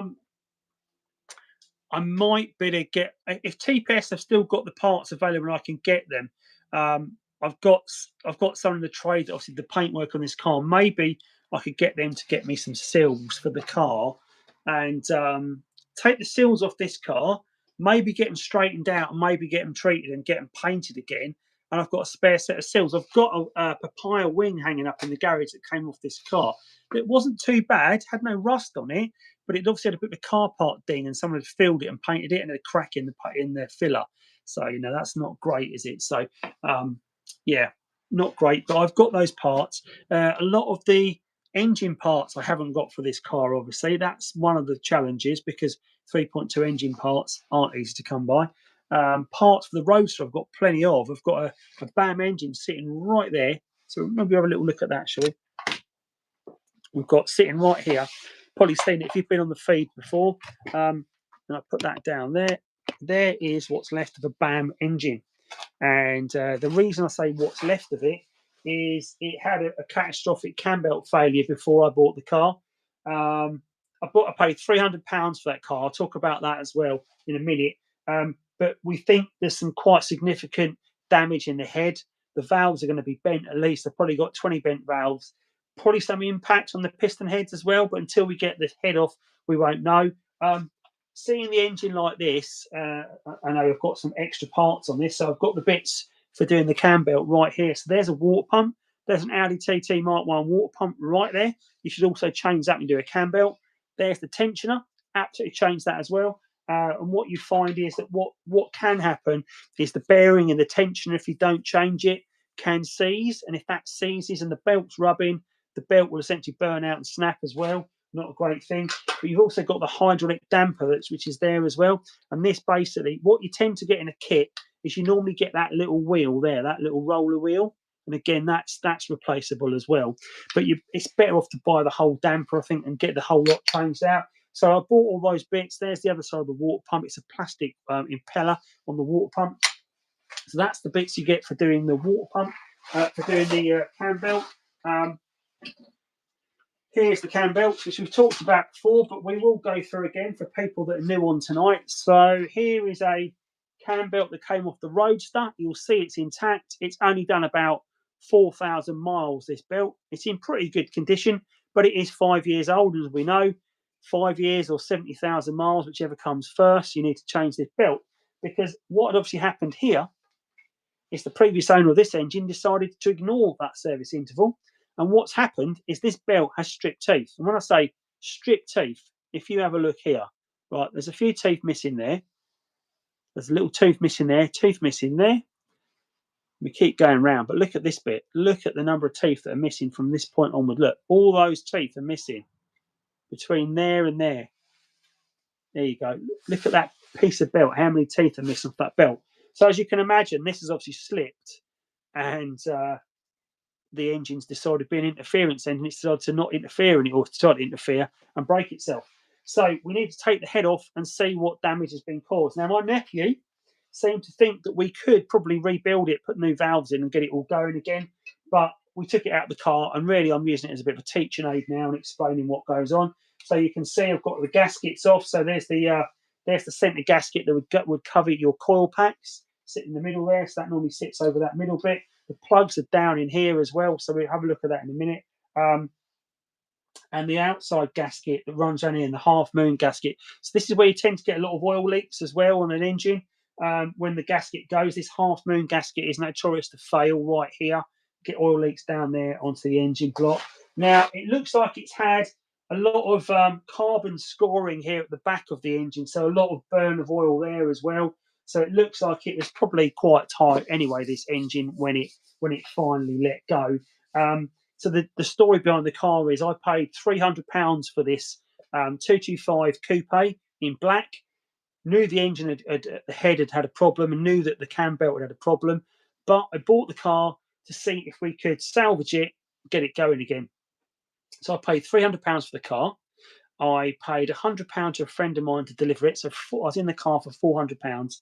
And from that, I've sold the seats, the interior, the brakes off it, both the bumpers. I sold from the inside. I sold the induction kit it had, the catch can it had, the oversized tip it had, various other sensors, and the door cards I sold. The gear knob, I sold the gear gator, the glove box, you name it. I've sold so many bits off that car, and I think I've probably over tripled my money out of it at least. Hi Andy, any idea on what mileage gearbox oil and Haldex oil would you change? I've done a Haldex oil change myself. I can't remember off the top of my head I can't remember the service interval for the Haldex. It's a lot lower than the cam belt for definite. But I think it's every couple of years, I think, for the Haldex. But if you check out my video on how to do a Haldex oil change, the service interval is in that as well. So that will give you the information you need. So do check out that video. It's on my channel. Right, so I'm just going to go back through, make sure I've not missed any comments. What are the best allow size taking into account comfort and look gap? I'm not sure what that was related to, Lee. Was that? I've missed the comment on that. Oh, how can we send you images of our TT? See what you think. You can, if you go to the community tab on my page, Lee, you can share images of your cars on there. You can leave an image comment. Unfortunately, I haven't worked out how I can reply to them. So although people are putting images up there and comments, other people comment, but it doesn't let me comment, which is really weird. But yeah, if you want to send it, put your comments or put your pics up there, then definitely. Marcus, is that to me about a beer? Definitely a beer. I think you'd be a good chat actually, because I think you're an ex-RAF guy, aren't you? So it'd be good to chat about your days in the RAF at some point. I went full OEM, mate, only way to be sure. Sorry, my alloys. All right. So your question there is on alloys. Now, you've got a Mark II, so I'm not sure what the size is, but I know that they are 112s, aren't they? They're 5 by 112, whereas the Mark 1 is 5 by 110, I think. So I know that's the size. The biggest you can go on the Mark 1, people go to 19s. They're not very comfortable. And I have seen a set of 20s on a Roadster, which look ridiculous. That's too big. 18s are the standard size on the Mark 1. Suit the car, look great on the car. I don't think you need to go any bigger than that. And you are sacrificing a lot of ride comfort if you do go bigger than that. So I wouldn't recommend it. 5100s, I thought they were 5 by 110s. They're not? Are they 5 by 100? No, you're right. They are 5 100. Sorry, good shout. Good shout, Stu, Steve. You are right there, buddy. I don't know what I was thinking. I think it's 5 by 112s on the Mark II, isn't it? 19s at best. Yeah, they're a huge amount of ride. Now, Richard, did your Amulet car, did that have 19 inch on that? That had 19s on it? Because I'm pretty sure the ride quality on that suffered because of the size of the wheels, but it might have been down to the it was, yeah, I remember. It was, 5 by 112 on the Mark II. That's right, yeah. Yeah, I remember that. I remember you driving across that car park at the golf course that were down the Bone Shaker Road, and I think rattled your spine to death. But yeah, so it's interesting. You don't see many Amulet cars around. That was an Amulet car. I don't know if that's still going, if it's still Amulet, that colour car. But there is an Amulet car that's just come up for sale, which is quite a rare car. Those of you that may know Catherine Goodrich, that comes to a lot of our meets. Catherine and her husband Steve, they have got a Mark III. They just bought a Mark III, a green Mark III, lovely looking car, and they also own an X-Reg Amulet 225. I think it's got about 112,000 miles on the clock. It's got full service history. It's had 3 owners from new. Lovely car. It's an original old car. And they want £2,500 for it. So if you're in the market for a rare colour 225 with a good service history, I did say I'd mention it on the channel tonight, but yeah, Catherine, if you want to check out Catherine's car, you might know it if you've been to the video. So Catherine's got the really curly hair, which comes to our meets. Yeah, definitely worth checking out if you're interested in looking for a 225. But yeah, I mean, people were asking about 3.2s at the moment, but there's not that many about really in the grand scheme of things, is there? I think because they are getting rarer, maybe the good ones are being held on to. And I don't think really, is it a time of the year that people are buying and selling classics right now? Probably not, because people that have got classic cars, they tend to put them away, garage them for the winter. As we know, we like to keep them nice and safe and dry and secure for the winter. And because they are tucked away, people are quite happy to hold on to them for a bit longer. Breen did the whole job, mate, for 500 quid. Oh, right. Okay, cool. That's pretty good. Looking forward to someone say Breen's got some good things he's filmed. One of the things he filmed was doing the cam belt change on the Roadster that we did in the garage here, which I'm looking forward to seeing because it's obviously before I lost the weight, so I think I'll be a bit of a larger gentleman in that video. So it'll be interesting to see that to compare to where I am now, because I was 2.5 stone heavier then. But yeah, probably also worth talking about is if you are driving your car at this time of year and you're getting out for the first time after winter hibernation. Something I recommend having in your car, if you haven't got one, is one of these. Now, this is an AC mount one. I'm not looking to advertise a brand or any particular brand, but definitely if you can get hold of one of these, this is a good one because it's a jump pack, but it's also got a tire inflator as well. So it's a jump pack and a tire inflator and a light. So if you're looking to have a way of jump starting your car, also inflating tyres, also having a light to work on the car. Absolutely. And it comes in a nice little carry case, that one. But I've got sent that one by AC Mount. So I haven't done a review of it yet, and I must do a review of that because it's probably the better one I've got. I've got a topped on one I got sent as well, the JS 1200. Also a great gadget. Don't get me wrong. They're all worth having. So if you can pick one up quite cheap, they're definitely worth getting you out of a situation. So because my son's got a problem with his battery, in his Fiesta at the moment. He keeps one in his car at all times so he can get himself out of stuck at work. Guys, if you enjoy me watching, definitely give it a thumbs up. So they've got 35 people watching and only 30 likes. So I'm sure there's definitely a few of you out there that could give it a thumbs up. They haven't sort of done so yet, but if you can, give it a thumbs up. Say if you're interested in supporting the channel, you can become a member. If you're watching me for the first time tonight, welcome along. I've got a whole host of content on the Audi TT Mark 1 and the Ford Fiesta Mark 7 and various other things as well that go along the way that I've accumulated over the years. And if you want to support me and keep me making these great videos, then you can join the channel as a member.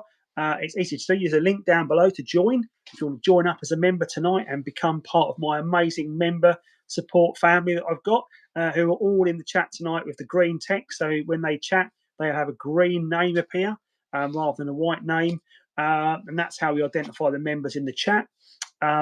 If you'd like to buy me a cup of tea and you want to join as a member, then you can donate by giving me a super chat or a super thanks in the video tonight by clicking on the little dollar icon as well to buy me a little super thanks. So all donations are much greatly appreciated, and it helps keep the clothes on my back, hopefully, and keep the wolf from my door. So yeah, all thanks to you. But if you can't, then pressing the button to give it a thumbs up is free. So please do that if you can, and subscribe to the channel as well, because that's always great help for me and gets my content to more people. And of course, if you're enjoying what you're watching, you think there's friends of yours would enjoy it, or there are parts of like the TT forum or somewhere like that you think would enjoy this content, then share this video, share it into those places, get the message out there. Let's get these videos, let's get these people on so we can have these great conversations on a Monday night. And of course, also share the videos far and wide and help more people keep their cars on the road. And I think we are starting to build quite an international scene now. The American market, although it's quite a niche growing market, we've got a few YouTubers over there now. So you've got Travis YT, TT Travis YT, so TT Travis YouTube.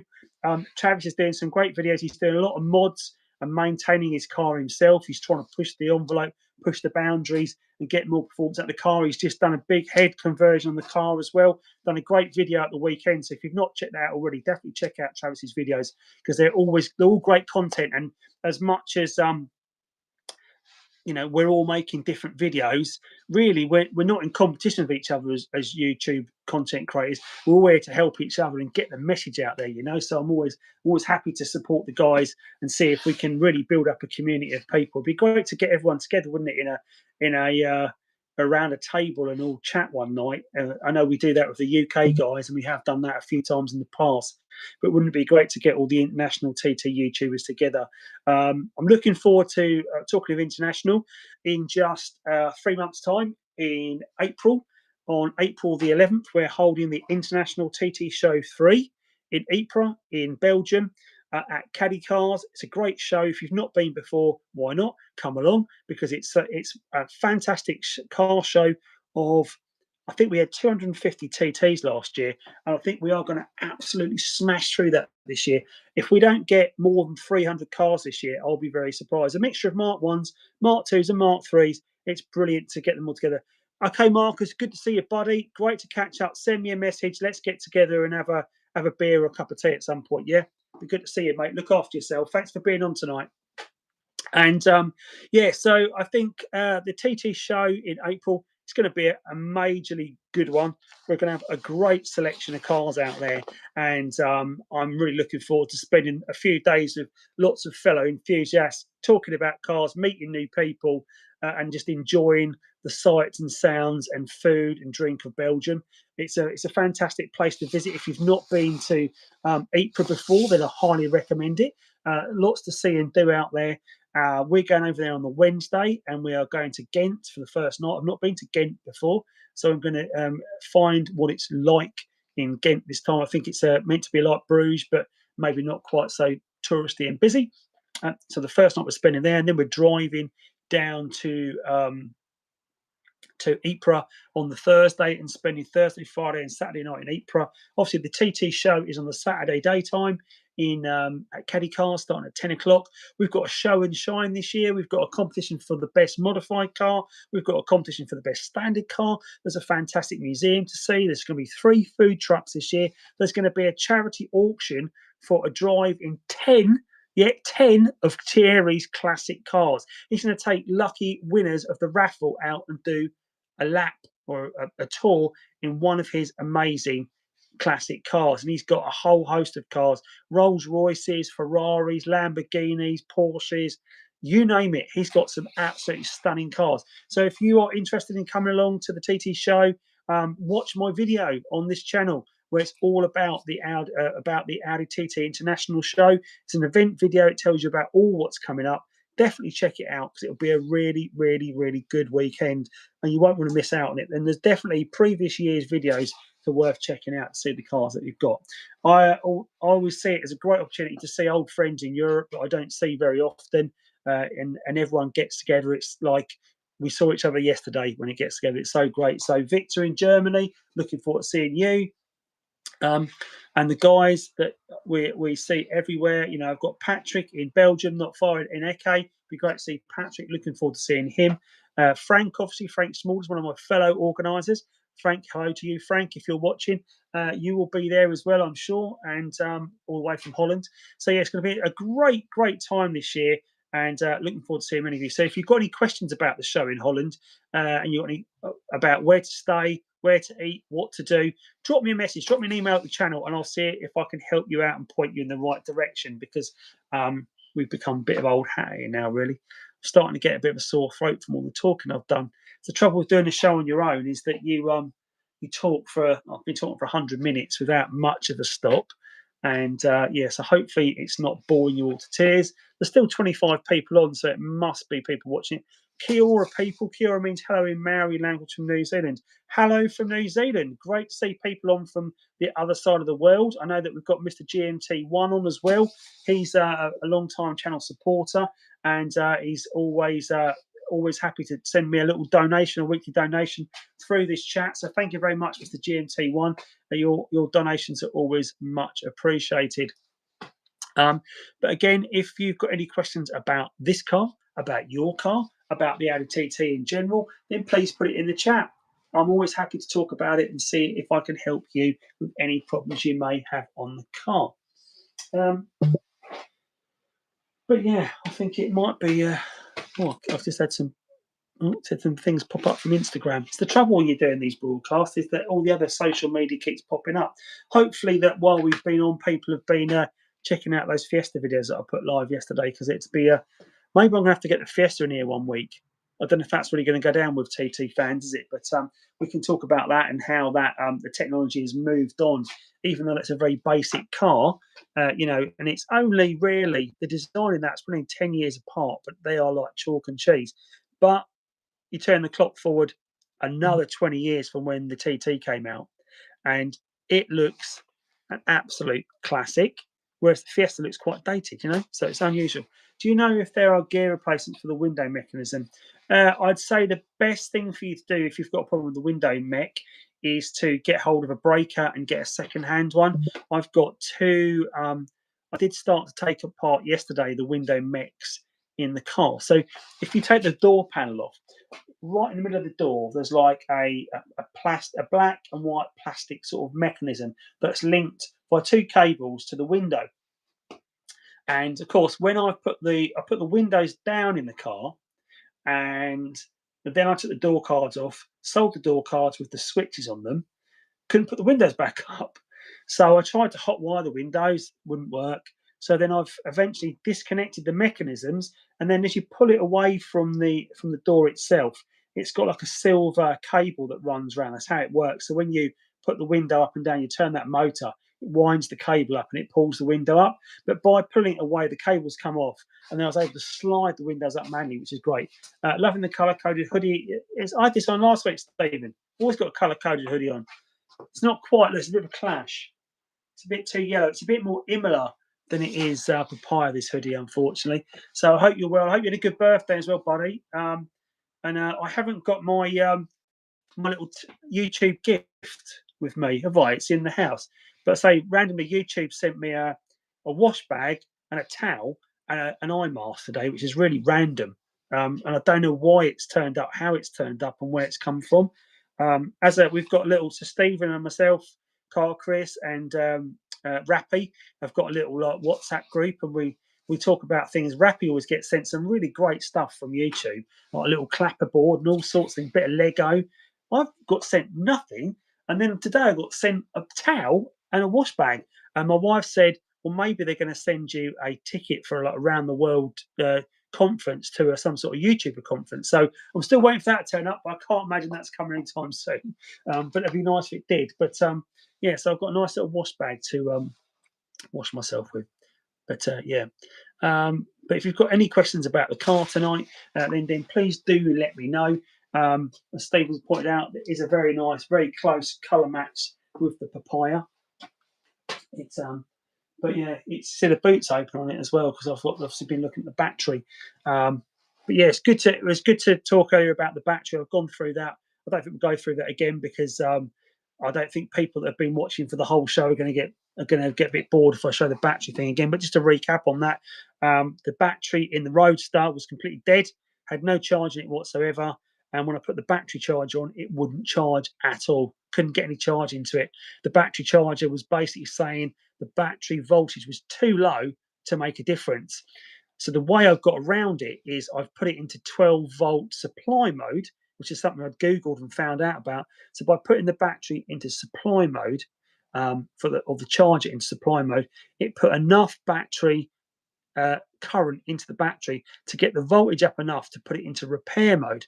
And then I was able to pulse the battery in repair mode, which got the health from the battery up slightly, then put it into charge, and now we've got that up to 78% battery health, state of health for that battery, 78%, which has really pleased me because it means I can put it back on the road so we can use it for a little while longer.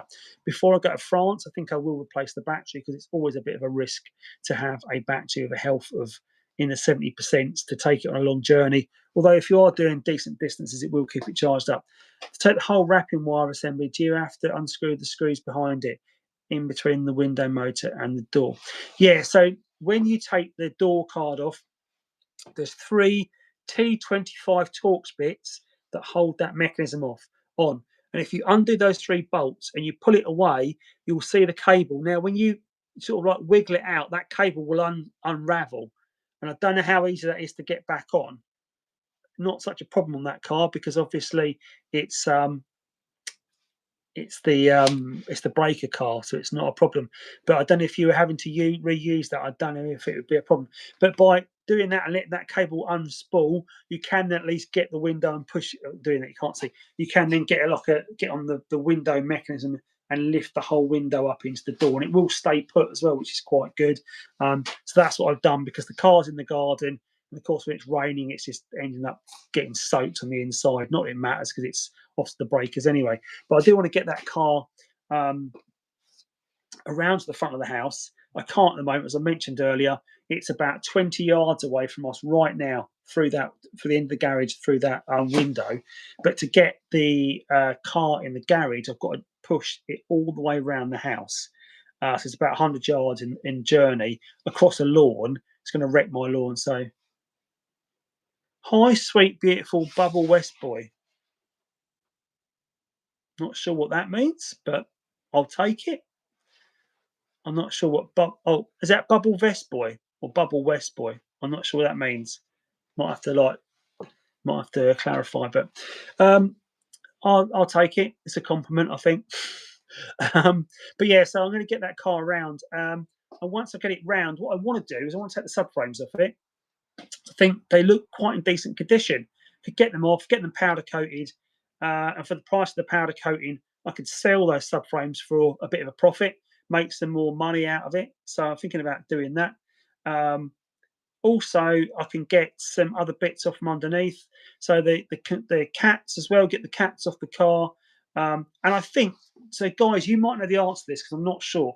So I thought the catalytic converter on the car was sort of underneath in the middle of the exhaust pipe. I thought there's like a guard over it, and there's like a bit of a bulge in the exhaust. And I thought that was the cat, but I think the cat is actually in the downpipe. Is that right?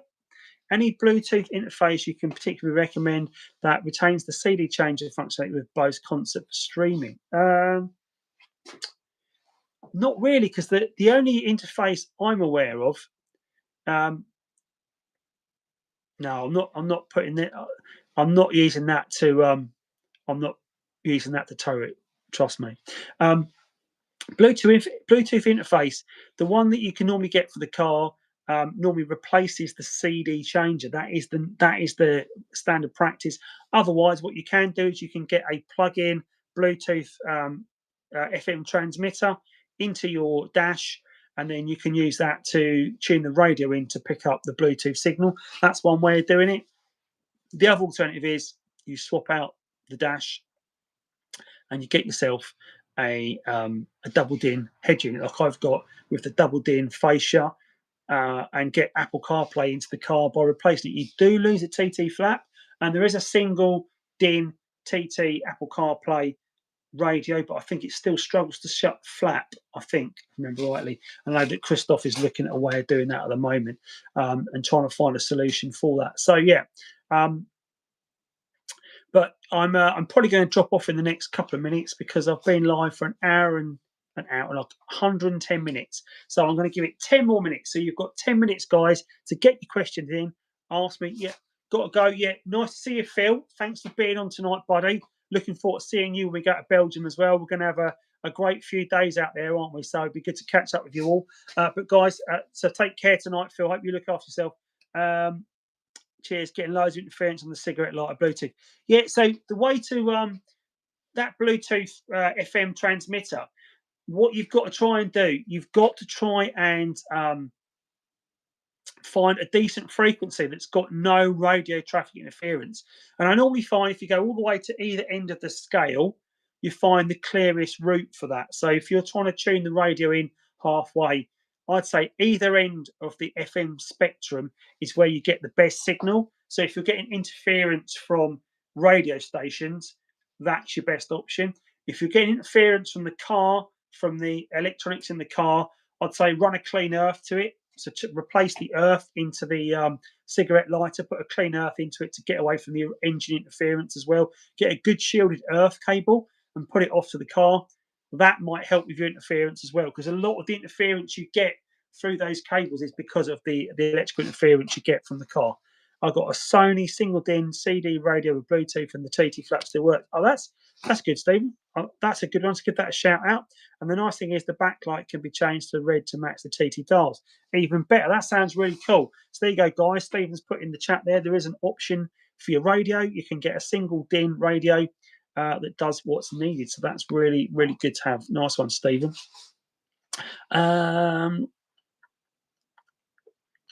Just going to go back through. Just checking through if in case I've missed any comments. Don't think I have. But yeah, so we've got 8 minutes, guys. Chuck in your comments. And of course, if you're watching and you haven't clicked that thumbs up button, please do give it a thumbs up, because that really helps the channel and spread the word. Please share this video far and wide with all your contacts as well. So get the message out there that Monday night is the place to be here on the Audi TT Mark 1 channel here on YouTube, Andycharger's channel. Definitely come and join me on a Monday, and we can have great conversations about this car and anything else going on in the industry and the cars in general. I see that the Concept C seems to be moving around a bit at the moment, doesn't it? For those of you who've seen the Concept C, which is the new Audi TT concept car, I see one of the Dutch guys had his picture taken sitting inside it. So that seems to be getting things around. Mr. Watson, how you doing this evening? Hope the car's coming together. Or Glenn the Grab, I should call you, from TikTok. Hope you're doing well, buddy. Hope the car's coming on. See you in a few weeks in Ypres as well, in the TT International show. But yeah, so we've got a lot going on this year. I'm going to start putting some dates out shortly for Springfest. So for those of you that want to come to Springfest, which is a TT show in my back garden that we hold in the summer, I'm going to hold it twice this year because it gets oversubscribed every year. Get too many people wanting to be part of it. So this year we're going to run it twice so we can make sure people can make it. Probably do one early in the summer, one later in the summer. So if you want to be part of that, please show your interest by dropping me a message on the channel saying you want to be part of Springfest this year. and I will definitely make sure that you've got a spot in the garden this summer, which will be great. The catering is done by my beautiful wife, where she her catering business, the Springbank Kitchen. All the catering is supplied by her, so she does savoury bites, cakes, teas, coffees, you name it. We're also getting an alcohol license this year for home, so we're going to be able to serve wines and spirits as well, which will be quite nice. Do a few beers in the garden. Not that people won't that if they're driving, but passengers may. And of course, we've also got our own toilet that I put in last year. So you might recall, those who came last year, I've actually put a plumbed-in toilet in the garden now. So we've got, and it's an executive toilet as well. It's not like a portaloo; it's a proper plumbed-in plush toilet as well. So it was really quite nice to experience that last year. So we are going to be quite an entertaining venue, I think, this year for the TTs, and I might even expand out to other cars this year. So I might do different car shows as well in the garden, not only for the TTs, but maybe I could do a classic modified day, Stephen. Maybe I could get the old Escorts in the garden. I wonder if you'd be interested in bringing that Mark 1 down. That would be quite good, wouldn't it, if we can get all the old Escorts in the garden. Might have to have a chat with the Ford scene as well, see what goes on with that. And we're also going to be doing dining with your cars this year as well. So we're going to have a couple of shows this year in an evening, 3-course meal, a big table down the garden, like a big banqueting table. Come and pull up with your car, have a 3-course meal with wine, and for one single price. We're going to be doing that as well as we expand out the catering business this year. So lots going on in Andycharger Towns this year that we'll be looking to share with you all. So yeah, it'll be great fun. I think we'll have we'll be stable, and we'll definitely see if we can sort something out for this year. So right, another 5 minutes, and I'm going to be heading off as I've got an early start heading off to Eastleigh tomorrow. So if you're enjoying what you're watching, give it a thumbs up. If my content is interesting to you and you are discovering me for the first time tonight, please do subscribe to the channel. I've got a whole host of content on the Audi TT Mark 1 and of course the Ford Fiesta Mark 7. I know quite a few people classics. Yeah, great, Stephen. I think they'd probably be interested. It'd be nice to have a classic cars in the garden this year. It would have to be invite only because obviously we need to make sure we've got enough people that we're covered for as well. But yeah, looking to do that. I think it'd be a really, really great show in the garden. Having a mare access in the rear of the headlights for the LEDs. All the vids are shown off the car. Is it possible in situ? I've got hands like shoveled and it's proving tricky. Yeah, you can do it. You don't need to take the headlights out. If you go to my channel, and if you go to search my videos and type in Auxito, which is AUXITO, Auxito, I did a LED headlight review for the Audi TT Mark 1. And it's really fiddly to get the bulb in, but you can do it. It's all done by feel. You can't really see what you're doing because it's a real pain in the arse, but you can do it. As I've proved in the video, those Auxito bulbs do not work with the Audi TT Mark 1 because the ballasts just haven't got enough oomph on them to fire the LED up. So what happens is you turn the ignition on, you turn the headlight on, and bosh, they come to life. And then a split second later, bosh, they go off again and they don't come back on because they are basically overloaded with the ballast, and the ballast just goes, nah, it cuts off. So from that perspective, don't buy the Auxito bulbs, but definitely check out the video because that will show you how you access it. So essentially what it has is on the Mark 1, the bulb goes in, there's a plastic collar that you twist up over the top of it to lock it in position, and then you put the plug over the top, and you put the cover over that. So can do it, but it's a real fiddle to do. But definitely check out the video on that and see if it can help you. But 2 more minutes, guys, and I am going to be out of here. So if you've got any questions, last minute questions, please let me know. But thank you all for being on tonight. I want to thank you all for being on. We've talked about some great topics tonight. We've talked about the 3.2 price in the market as it seems to be appreciating up at the moment, and I've got a video coming on that shortly. We've talked about testing the battery and how we brought that battery for the Roadster back to life. What are bulbs are in a TT? H1, H4, H7. Let me tell you what that would be. Haven't got one to hand actually. It's not that size. It's not that big one. It's the next one down for the size of it. Haven't got one to hand, I'm afraid. But they're like the xenon bulbs are really like a long bulb. with a spring on it. That's probably the best way to describe it. But yeah, so do you need an ICU bypass for R8 calls? I don't know why you put R8 coils on a BAM engine. They don't give you any performance improvement. All they look is the difference is they're red. H7 and D2S, that's it. D2S, that's the bulb. Yeah, putting coil packs, R8 coil packs on, it's not going to make them any better. It's just going to look different because they're red. So don't be fooled and think you get any performance out because you won't. They're no more reliable either, so they're just a lot more money. So that's just my experience of what I've read up and people have told me to just put that out there. Hopefully that might help you though, Matthew. Yeah, just aesthetic. Yeah, exactly that. It's I think they just sit a bit more proud, don't they? They sit a bit further out the engine block, but you're not getting anything out of them other than the looks. But everyone, thank you for joining on tonight. So if you want to support the Andycharger channel, then please do join as a member. There's a join button below where you can help support my channel. And of course, if you are wanting to buy me a cup of coffee, because you can hear I'm getting a hoarse throat now. If you want to buy me a tea, then click the little $sign below, and then you can get me a cup of tea, which will help me. Any donation to the channel is most appreciated. Thanks, Stephen, for your kind words there about the video. Appreciate that, buddy. Stephen Craddock, hope you're doing well as well. A lot of great members in the chat, and all the green names are on there. So thank you guys for being members and supporting the channel. Didn't notice Carl Foreman on tonight. Actually, he was normally on the last few weeks, rocking Carl's gilet again tonight. So yeah, thanks guys. Hope you all have a great week ahead. I will be back next Monday with the live show once again. So I want to thank you all for joining me tonight. Have a pleasant week, and I'll catch you all next week. And don't forget, next weekend will be the video on the appreciating value of the Audi TT Mark 1 3.2 V6. Have a good evening, guys. Take care.